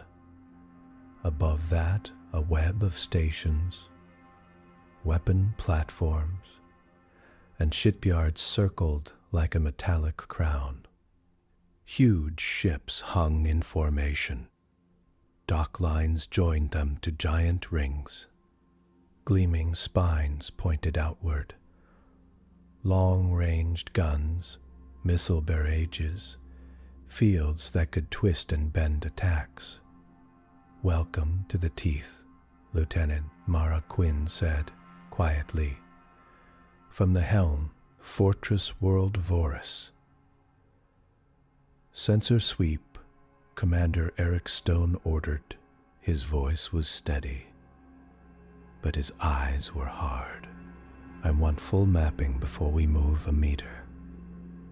Tactical Officer Imani Sures, board lit up with data. The Vindicator's arrays reached out, reading heat, power, motion. "Multiple defense layers," he said. "Outer ring of automated gun platforms. Inner ring of heavy defense stations. 3 main shipyards. At least 6 fleet groups in holding patterns. And there," he tapped, zooming in. "Primary defense station designation. Bastion Prime, by our intel." On the screen, Bastion Prime stood out. It was huge, a thick cylinder wrapped in armor, with a cluster of shield projectors at its top and bottom. Heavy guns lined every side. It was like a fortress wall turned into a station. "That," Imani said, "is their main shield controller. Take that out, and the grid around the fortress world drops. Their fleets lose their strongest cover. And their cities?" Eric asked. "Still down there," Imani said. "Under atmosphere, under normal defenses. But not wrapped in a giant wall of light anymore. You can see the panic already," Comms Officer Liencho said. "System traffic is exploding. Civilian freighters trying to break orbit. Military transports rushing toward the planet. Everyone is shouting over everyone else."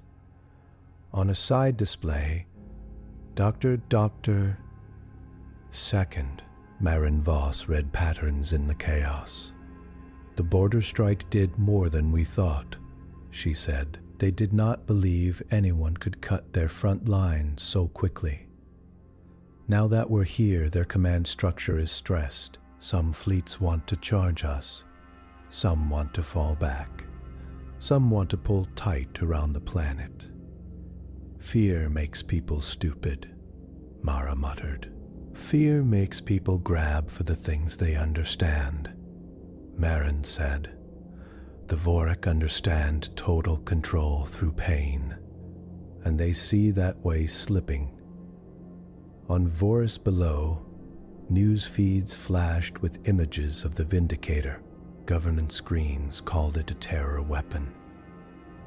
Some ordinary Voric stared in shock. Some cheered in secret. In prison blocks deep under the ground, long silent inmates turned their heads toward the ceiling, feeling distant rumbles and wondering if at last something was changing. On the Vindicator's bridge, Eric watched Bastion Prime. "This is it," he said to his crew. "We are at the edge of the worst place in their system.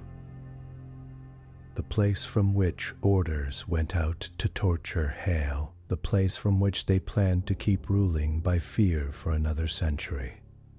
He stood. "Our mission here is not to conquer this world," he said, making sure every station, every deck could hear him. "We will not bomb their cities. We will not land armies. We will not land armies. We are here to break their ability to hurt others this way. We are here to end their cruelty, not replace it with ours." He turned to Mara. "Hell, bring us in slowly. Just inside the outer gun range. Keep us moving. No straight lines."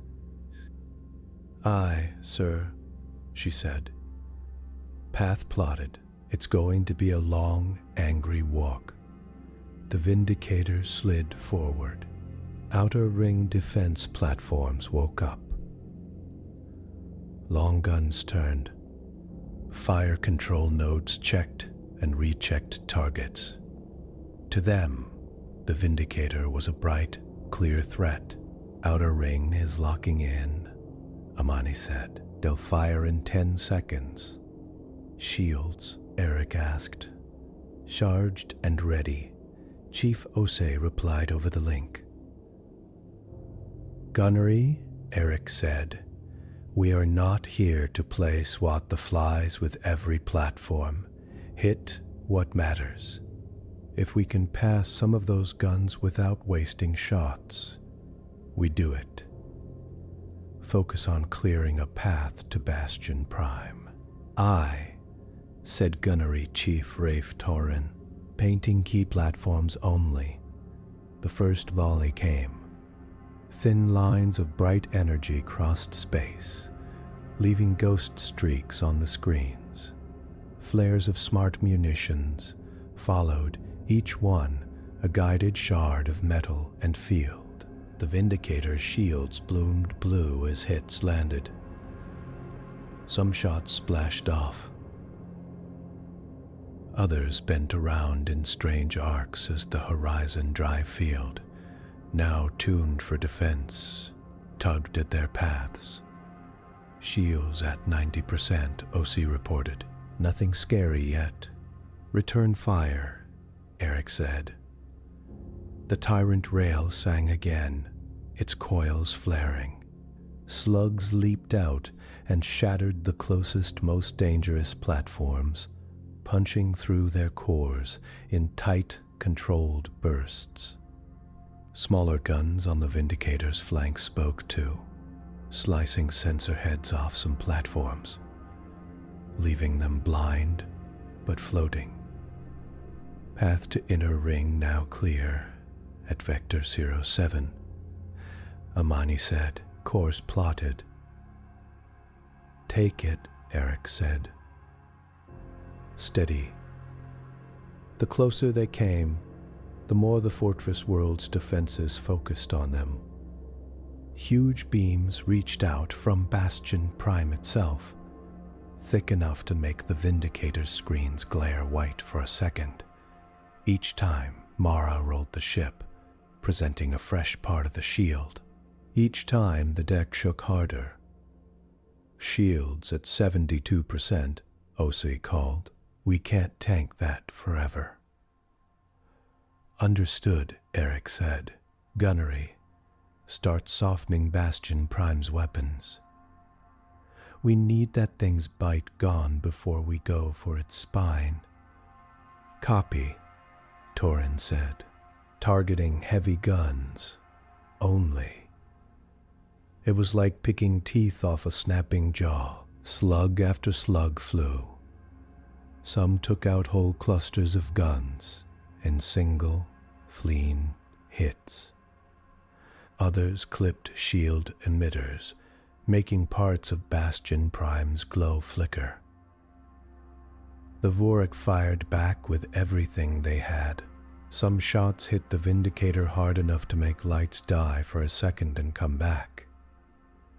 In the medbay, Dr. Mbeki braced as a cabinet door flew open, vials clattering out. In the crew decks, a few people were thrown from bunks. No hull breaches, Osei reported. But this is not fun. On Voris, alarms screamed citywide as the high orbit shook with fire. Below, in the Voric High Command Chamber, leaders watched their great defense station take hits. Some shouted for full fleet charge. Some shouted to reroute power from low-orbit shields to Bastion Prime's guns. In a small side hall near the main chamber, a maintenance worker watched a feed of the battle end, without quite knowing why, smiled.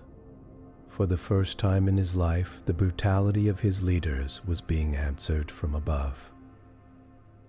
On the Vindicator, a different kind of battle was happening. Commander Comms Cho said suddenly, "Alliance Council is coming through live. Priority link. Put them on secondary," Eric said. A side panel lit up.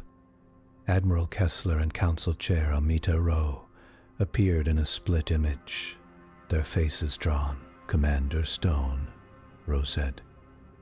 Her voice was calm, but her eyes were sharp. "We are watching your actions so far are within rules. We have one request." "Go ahead," Eric said. "When you strike Bastion Prime," she said, "make it clear, a shot that cannot be denied. The Voric need to feel that their main wall fell in a single, precise blow." "You're asking for a show," Mara said, hearing her. "A show of control and strength. Not a long grind, not random damage. A clear break." Eric nodded slowly. "Understood," he said.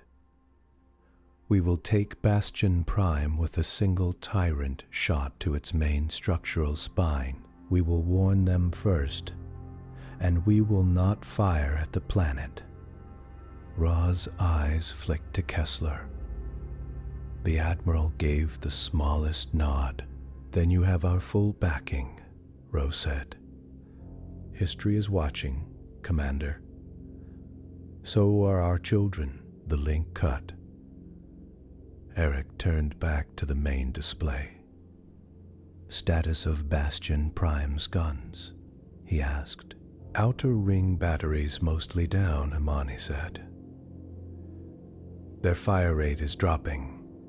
Shields still at high power, but I see flickers where we've hit the emitters. That shield grid covers the whole planet," Marin said quietly. "Once we bring it down, a lot of people on Voris are going to feel naked.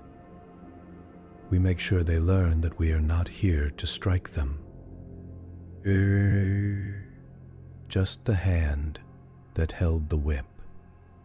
He took a breath. "Comms," he said. "Open a direct channel to Bastion Prime, full spread. I want not just their command deck, but their whole crew to hear this, if they're tied into local feeds." "Channel open," Cho said. Eric stepped closer to the pickup. "This is Commander Eric Stone of the human ship Vindicator," he said.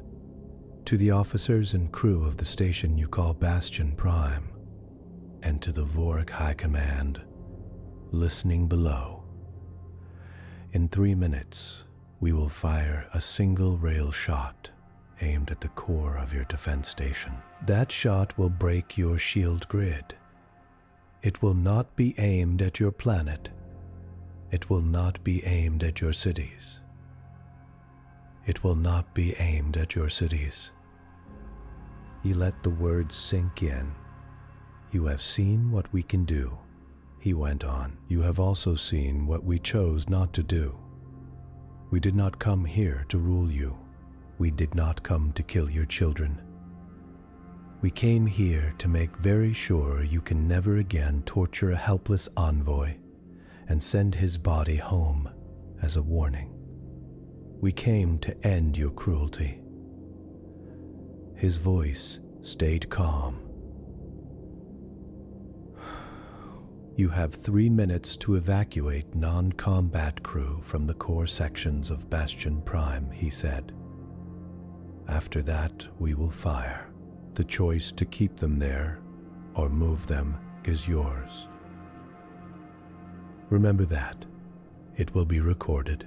He cut the channel. On Bastion Prime, shock ran through the decks. "Lies," some officers shouted. "Tricks," but others looked at the damage on their screens, at the way the human ship had fired so far. Precise hits. No wild blasts at the planet. No sudden strikes at civilian traffic.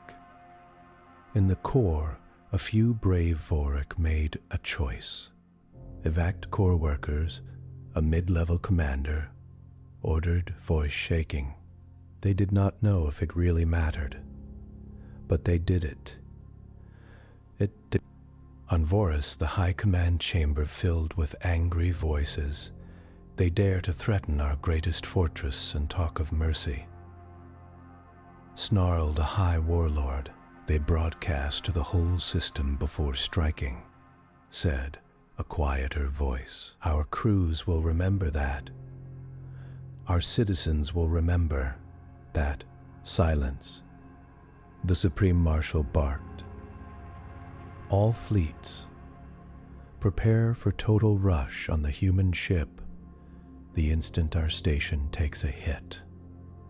We will overwhelm them by mass if we must." In distant prison blocks, the word human moved like a spark from cell to cell. On the Vindicator, the 3 minutes passed slowly. "Gunnery," Eric said. When the time was up, status. "Target lock on Bastion Prime's main structural spine." Torin replied. "We hit here." A point lit up on the model, and the whole station cracks in half. Shield grid will drop. Core rooms will be crushed. We are firing for a break, not a vapor cloud. "Slug type?" Eric asked. "Type 4, Torin said. "High density, delayed release, punches in deep, then pops." "Marin?" Eric asked quietly. She looked at the model. She pictured the people inside. Some guilty, some not. She felt the weight of Hale's empty eyes on her memory. "It's the least bad option," she said. "We warned them. We aimed at the spine, not life support. If we are going to bring down a wall that big, there is no gentle way." Eric nodded. "Helm," he said to Mara. "Hold us steady for the shot. No roll, no drift." "Aye, sir," she said, holding. "This is it," Eric said, more to himself than anyone. Then, more clearly. "Gunnery. Fire." The rails' coils flared brighter than they had all battle. Power surged down its length with a deep, humming thrum that vibrated in the bones of everyone aboard. The slug launched. On the main display, the computers tracked its path. A white line, a closing gap. The vast bulk of Bastion Prime turning slowly, its shields burning bright. Time to shield contact. 5 seconds, Amani said. 4, 3, The slug hit the station's shield, and for a moment it looked like it had vanished. The shield screamed in the sensors, energy spiking. Then, like a glass bowl hit in just the wrong way, the shield grid around Bastion Prime shattered. "Shield down," Imani shouted. Slug still on course. The projectile slammed into the station's thick spine. From the outside, it looked as if Bastion Prime swallowed a spark and then tore itself apart from the middle. Its central column bloomed bright. White then went black as the slug released its energy inward. Armor cracked like cheap stone. The top half of the station listed away, tearing free from the lower half in a slow, grinding roll. Girders glowed. Panels flew. Whole weapon clusters snapped off and tumbled. Then the station's own power grid failed, lights winking out in spreading lines. On the planet below, the sky flashed. Every city, every farm, every mountain saw the world shield that had glowed faintly for so long flicker and vanish. For the first time in decades, stars shone in full brightness in Vor's night sky, without the thin haze of the shield between them and the ground. People looked up, breath caught. "The grid is down," Imani said. He sounded amazed. Total drop. No reserve. All those other shield nodes tied to Bastion Prime just went dark. "And the planet?" Eric asked quickly. "Any secondary blasts? Any debris falling?" "Debris staying in high orbit," Marin answered, watching her own feeds. "Some fragments, but nothing that will reach atmosphere hard enough to light up. We cracked the station. We did not make a rain of fire. On Bastion Prime's broken halves, emergency beacons started up weakly. Life pods launched, tiny sparks flicking away from the dark wreck. They listened," Marin said softly. "Some of them got out. On the Vindicator, some of the crew cheered, just for a moment. Then the next flood hit, Voric fleets moving." Joe said, "All groups, they're coming in hard from all vectors. It's a full charge. No formation concerns. Now, they're just trying to hit us with everything." On the display, dozens then hundreds of ships turned. Engines burning. "Here comes the wall," Mara said. "Then we do what we came to do," Eric said. "We break the hand that hurt Hale. After that, we show them we don't have to keep punching." The Voric ships came. It was not a clean, neat attack the way their drills would have taught. It was messy, emotional. Some ships fired too early. Some held back too long. Their discipline, so strong for so long, was cracked by fear and anger. The Vindicator did not try to kill them all. And close quote. And most Vindicator did not try to kill them all. Instead, Eric used all the tools Iron Dawn had given him. Horizon distortion, he ordered. Partial. Make them think we're two ships. Mara nodded, flipping a set of controls. The horizon drive field twisted around them, just enough to bend light and readings. On Voric sensors, the Vindicator's image split, then blurred. Some ships fired at the Ghost, wasting volleys on empty space. "Electronic scramblers," Maran said, keying in commands. "Target their fleet comm bands, Hidden arrays along the Vindicator's hull activated. They didn't send noise. They sent patterns tuned to Voric protocols, jamming some signals, bending others. Orders to advance turned into hold. Orders to fire left became fire right. Voric captains yelled as their ships acted on wrong instructions. Meanwhile, the tyrant rail and the disablement arrays kept up their terrible, careful work. Engines, sensor heads, always those. When a shot lined up clean on a ship's core, Torin swore softly and adjusted a degree or two to hit a drive block instead. It took skill. It took nerve. It took everything not to just smash the threats off the board. Shields at 59%. OC warned. We're holding, but we are no longer pretty. We don't need to be pretty, Eric said.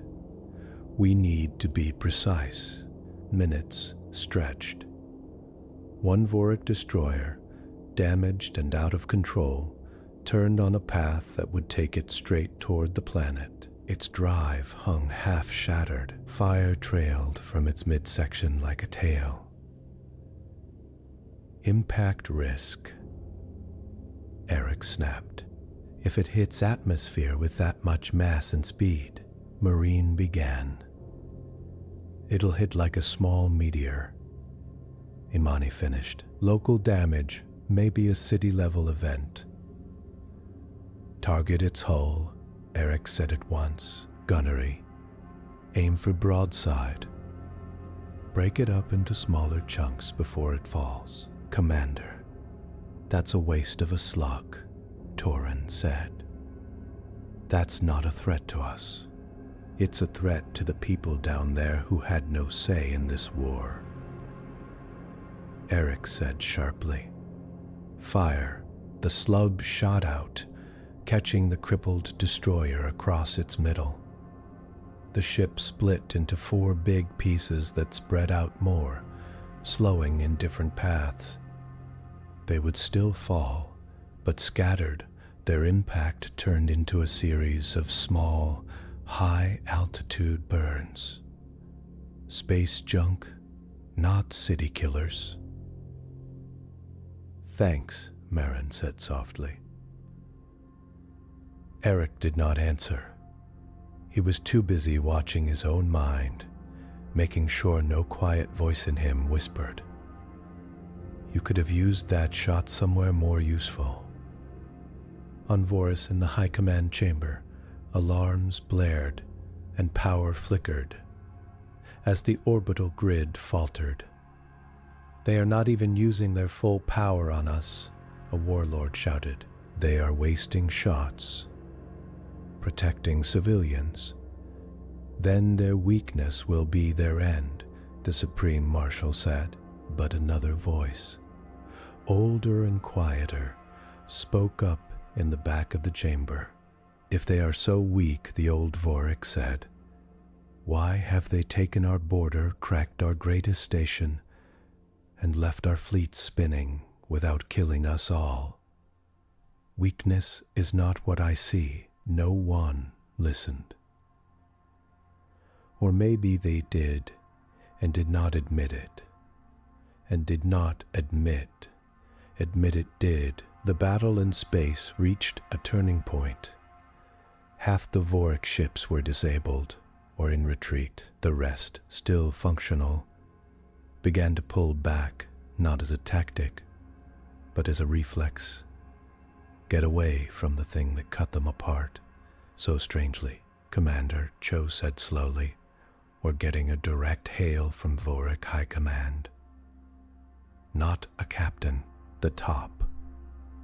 Put it through, Eric said. The forward display flickered. A Voric face appeared. Older, marked with thin, pale scars that showed past battles. The Supreme Marshal. Human, the Marshal said. The translator gave his voice a low, rough tone. You have made our fleet stumble. You have entered our home sky. Yes, Eric said. You have the power to burn our cities, the Marshal went on. Yet you do not because you love us, because you wish to feel superior. No, Eric said. Because we refuse to become what we came to stop. The Marshal's black eyes narrowed. You think you are better than us? It was not a question. I think we are trying to be, Eric said. And that trying matters. State your demands, the Marshal said. There it was, the core of this moment. Eric did not rush. First, he said, you will admit, in a message sent to every Voric world, that you ordered the torture and public display of Ambassador Leon Hale. You will name it a crime. The Marshal's jaw moved. We do not. You wanted this to be public. Eric cut in. His voice stayed calm, but there was iron inside. You made his death into a message to us. Now you will make your guilt into a message to your own people. The Marshal's eyes burned. Second, Eric went on, you will release all political and war prisoners held for acts of speech or resistance in the last 20 years. Not murderers, not raiders, people jailed for words, for protest, for refusing cruel orders. He did not say prisoners like the humans would be if the Voric had won. He did not need to. Third, Eric said, you will stand down your fleets from human space. You will agree, in a clear document, never again to threaten our worlds with the kind of slow, choking pressure you've used. For 10 years, trade can continue, talks can continue, covert torture and quiet threats will not. And if we do not, the Marshal asked, then we leave, he said. And we come back and we cut deeper. Not into your farms, not into your towns, into your weapons, into your prisons, into every device of fear you use to keep your people in line. Each time, we will warn you.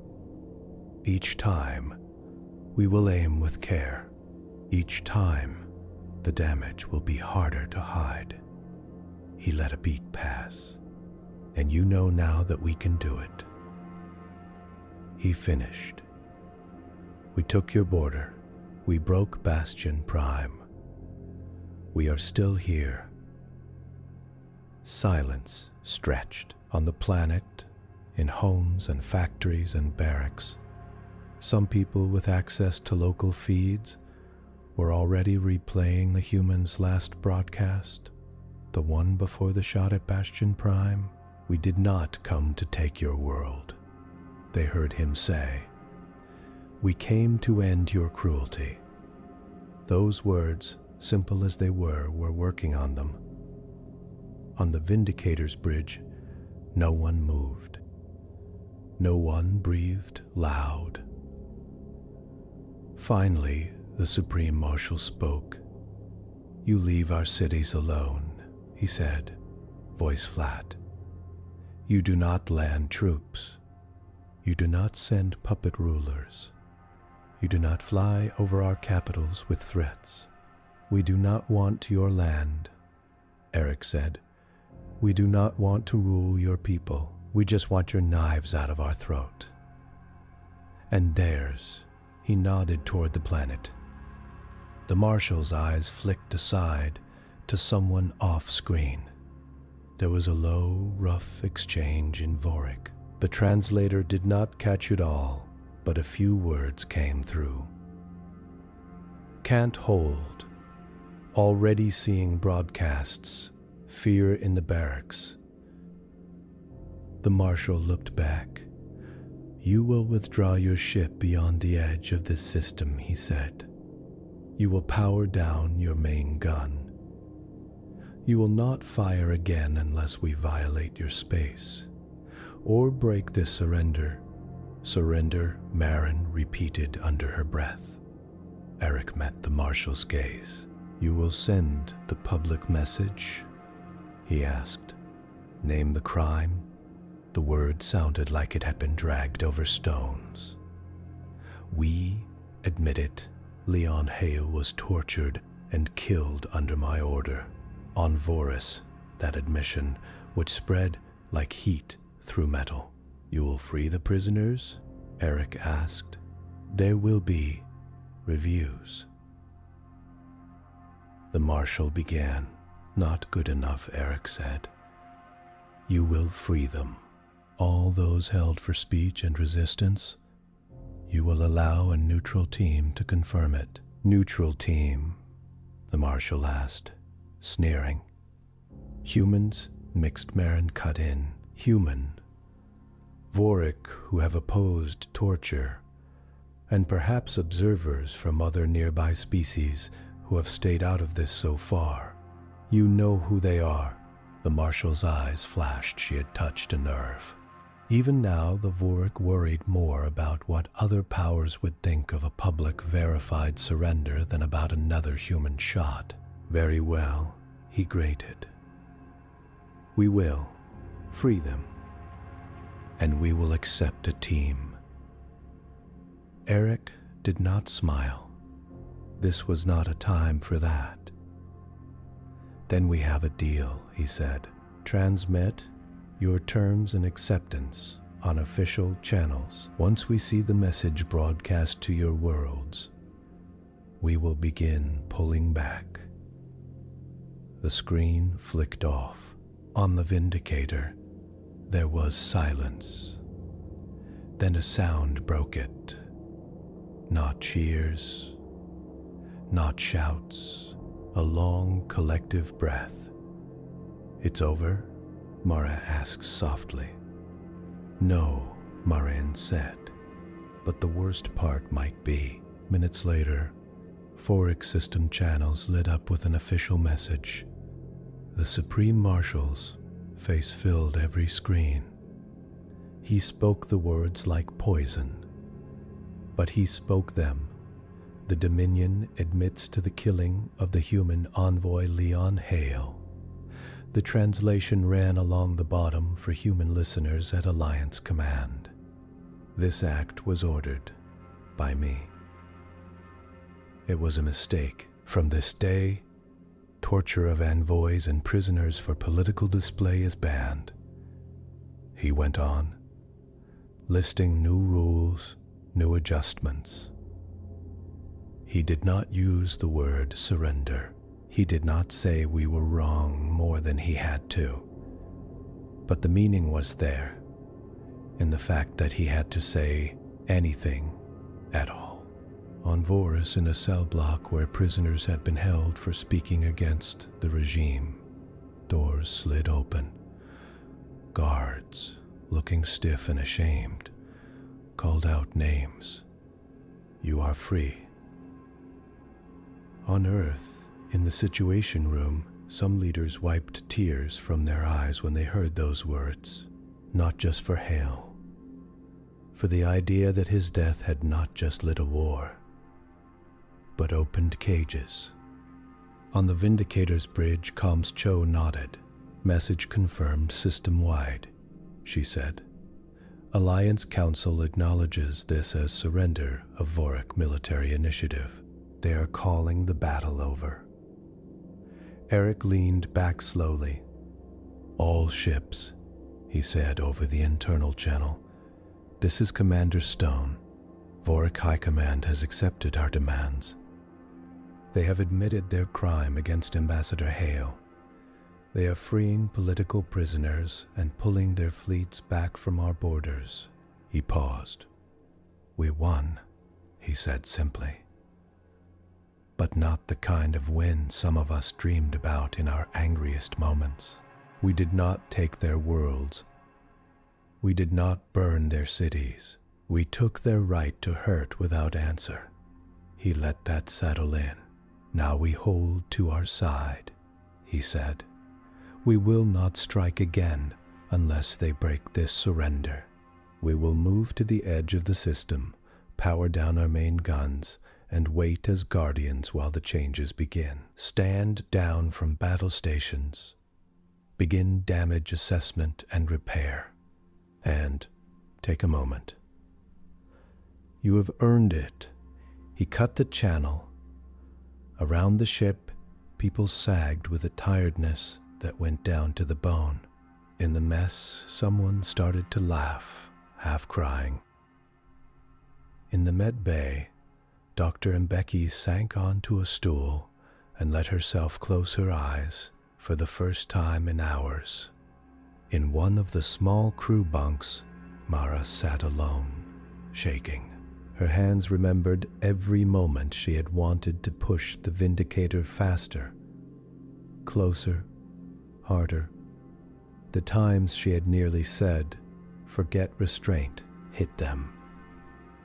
But she had not. Was it enough? She asked the empty air. For Hale. For what they did, Marin appeared in the doorway. "May I?" she asked. Mara nodded. Marin sat across from her, knees almost touching in the small space. It will never feel like enough when someone was hurt.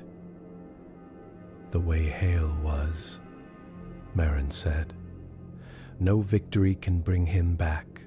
No admission can erase what he felt in his last hours. Anger will say, only their total ruin could balance this. She shook her head. But ruin is cheap, she said. Any brute with a big enough rock can ruin. What you did today was hard. You used the biggest rock humans have ever made. And did not just smash everything. Mara let out a rough breath. I wanted to, she said. Every time I looked at that planet, part of me thought, they watched. They cheered. They deserved to be afraid. Some of them did cheer. Marin said. Some knew. Many did not. And now, many will see the truth for the first time, because we did not drown that truth in fire. Mara nodded slowly. What about us? She asked. Are we better now? Marin looked down at her own hands. We are, marked, she said, but in a way we can live with. History will talk about this day. About Hale. About the Vindicator. About the rail shot that cracked Bastion Prime. I wanted to say we were sharp and careful, not wild and proud. Do you think Hale would have approved? Mara asked.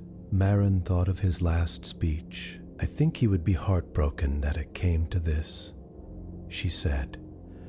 And I think he would be relieved we did not turn into what killed him. On the edge of the Voric system, some hours later, the Vindicator slowed. It had left the crowded space around Voris. The fortress world now was just a round dot on the main display, with only a thin, broken ring of debris where the shield grid had been strongest. Position? Eric asked. Outer system, Mara said. One jump from clean exit into neutral space. No Voric ships within 1,000,000 kilometers. We are alone. Main gun? Eric asked.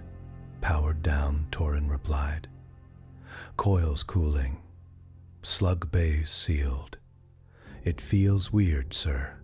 It is supposed to, Eric said. He stood and looked around the bridge. This is where we stay for now, he said. Not as a conqueror, as a witness. The Voric know we're here. Their leaders will try to twist the story, say they chose to be merciful, say we retreated in fear, but their freed prisoners will speak. Their own officers who saw what we did and didn't do will speak. Our job now is to be here, quietly, as proof that we meant what we said. He sat back down slowly.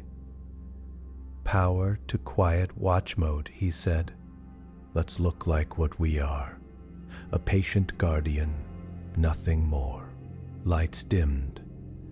The Vindicator's engines fell to a soft idle.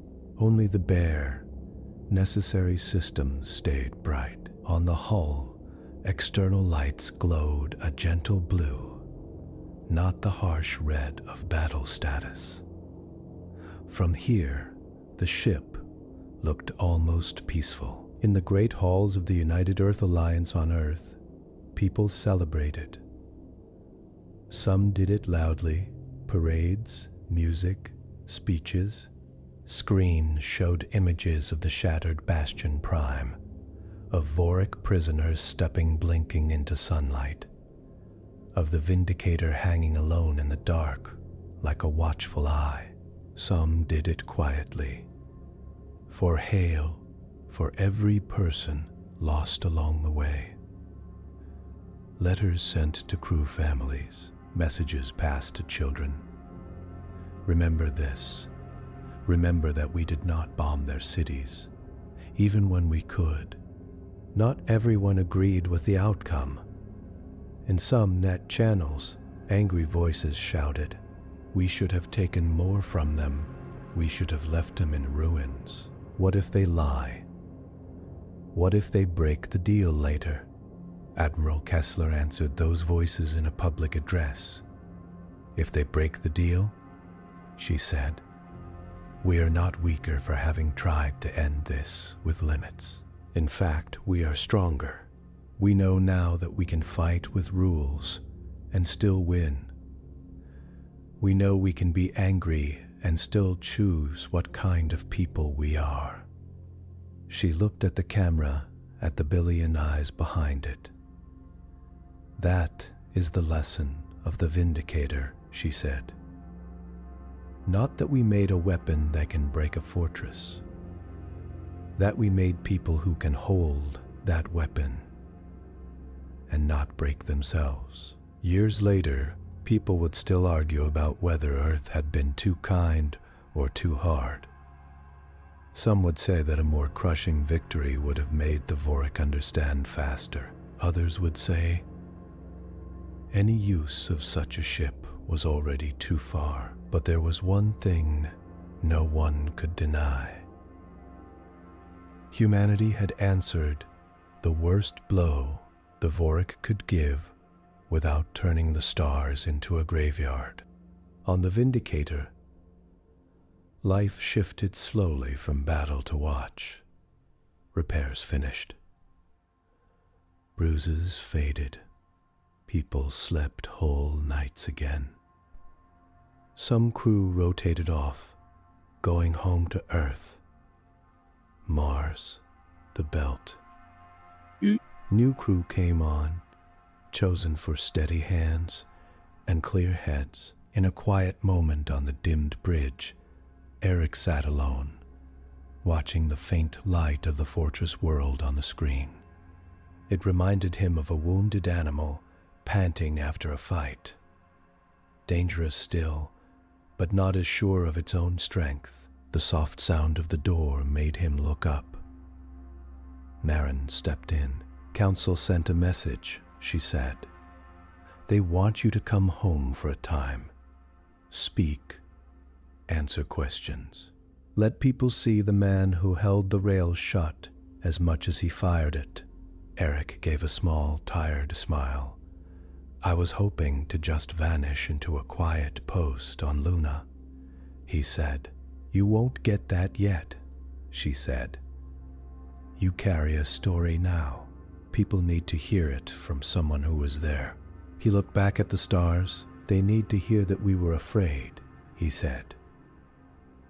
that there were moments when we almost pushed too far, that we are not heroes from a story, but ordinary people trying not to tip over a line every second.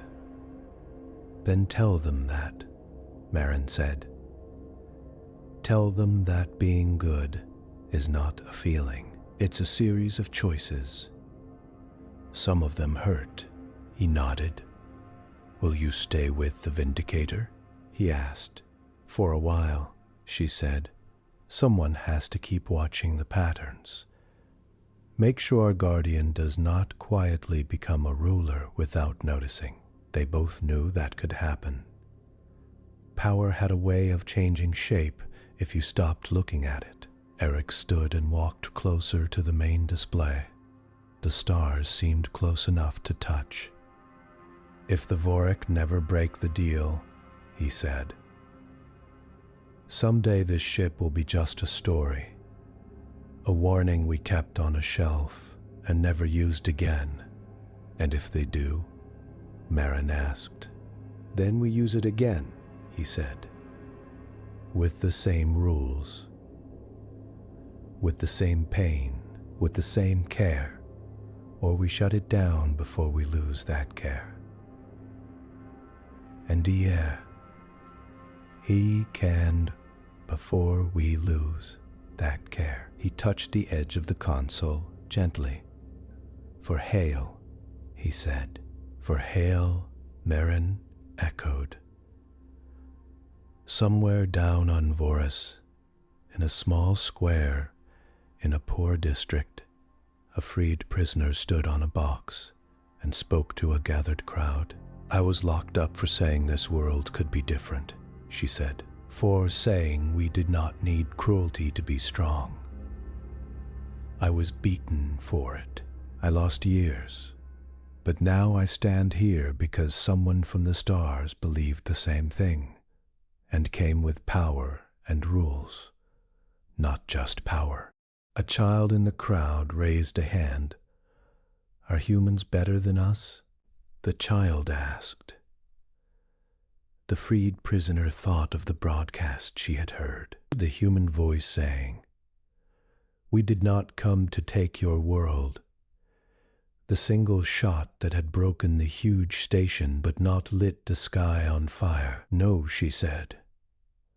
They are just trying very hard. That is what we must do now, too. Far above, the Vindicator glowed faintly as it drifted in its quiet guard position. It had been born in secret vaults, built as an answer to fear. Shaped to end wars fast, it had crossed borders and cracked walls. It had done things no human ship had ever done. But the thing that mattered most was this. In the moment when anger could have turned it into a monster, the people inside it chose, over and over, not to let that happen. They aimed carefully. They warned before they struck. They stopped when enough was enough.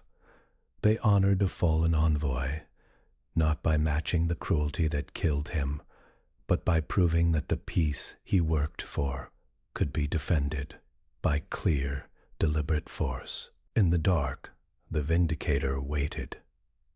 Not a conqueror, not a threat, a patient guardian at the edge of a new kind of future, where strength was not measured only by how hard a civilization could hit, but by how carefully it could choose when, and how, and why it would ever pick up a weapon at all.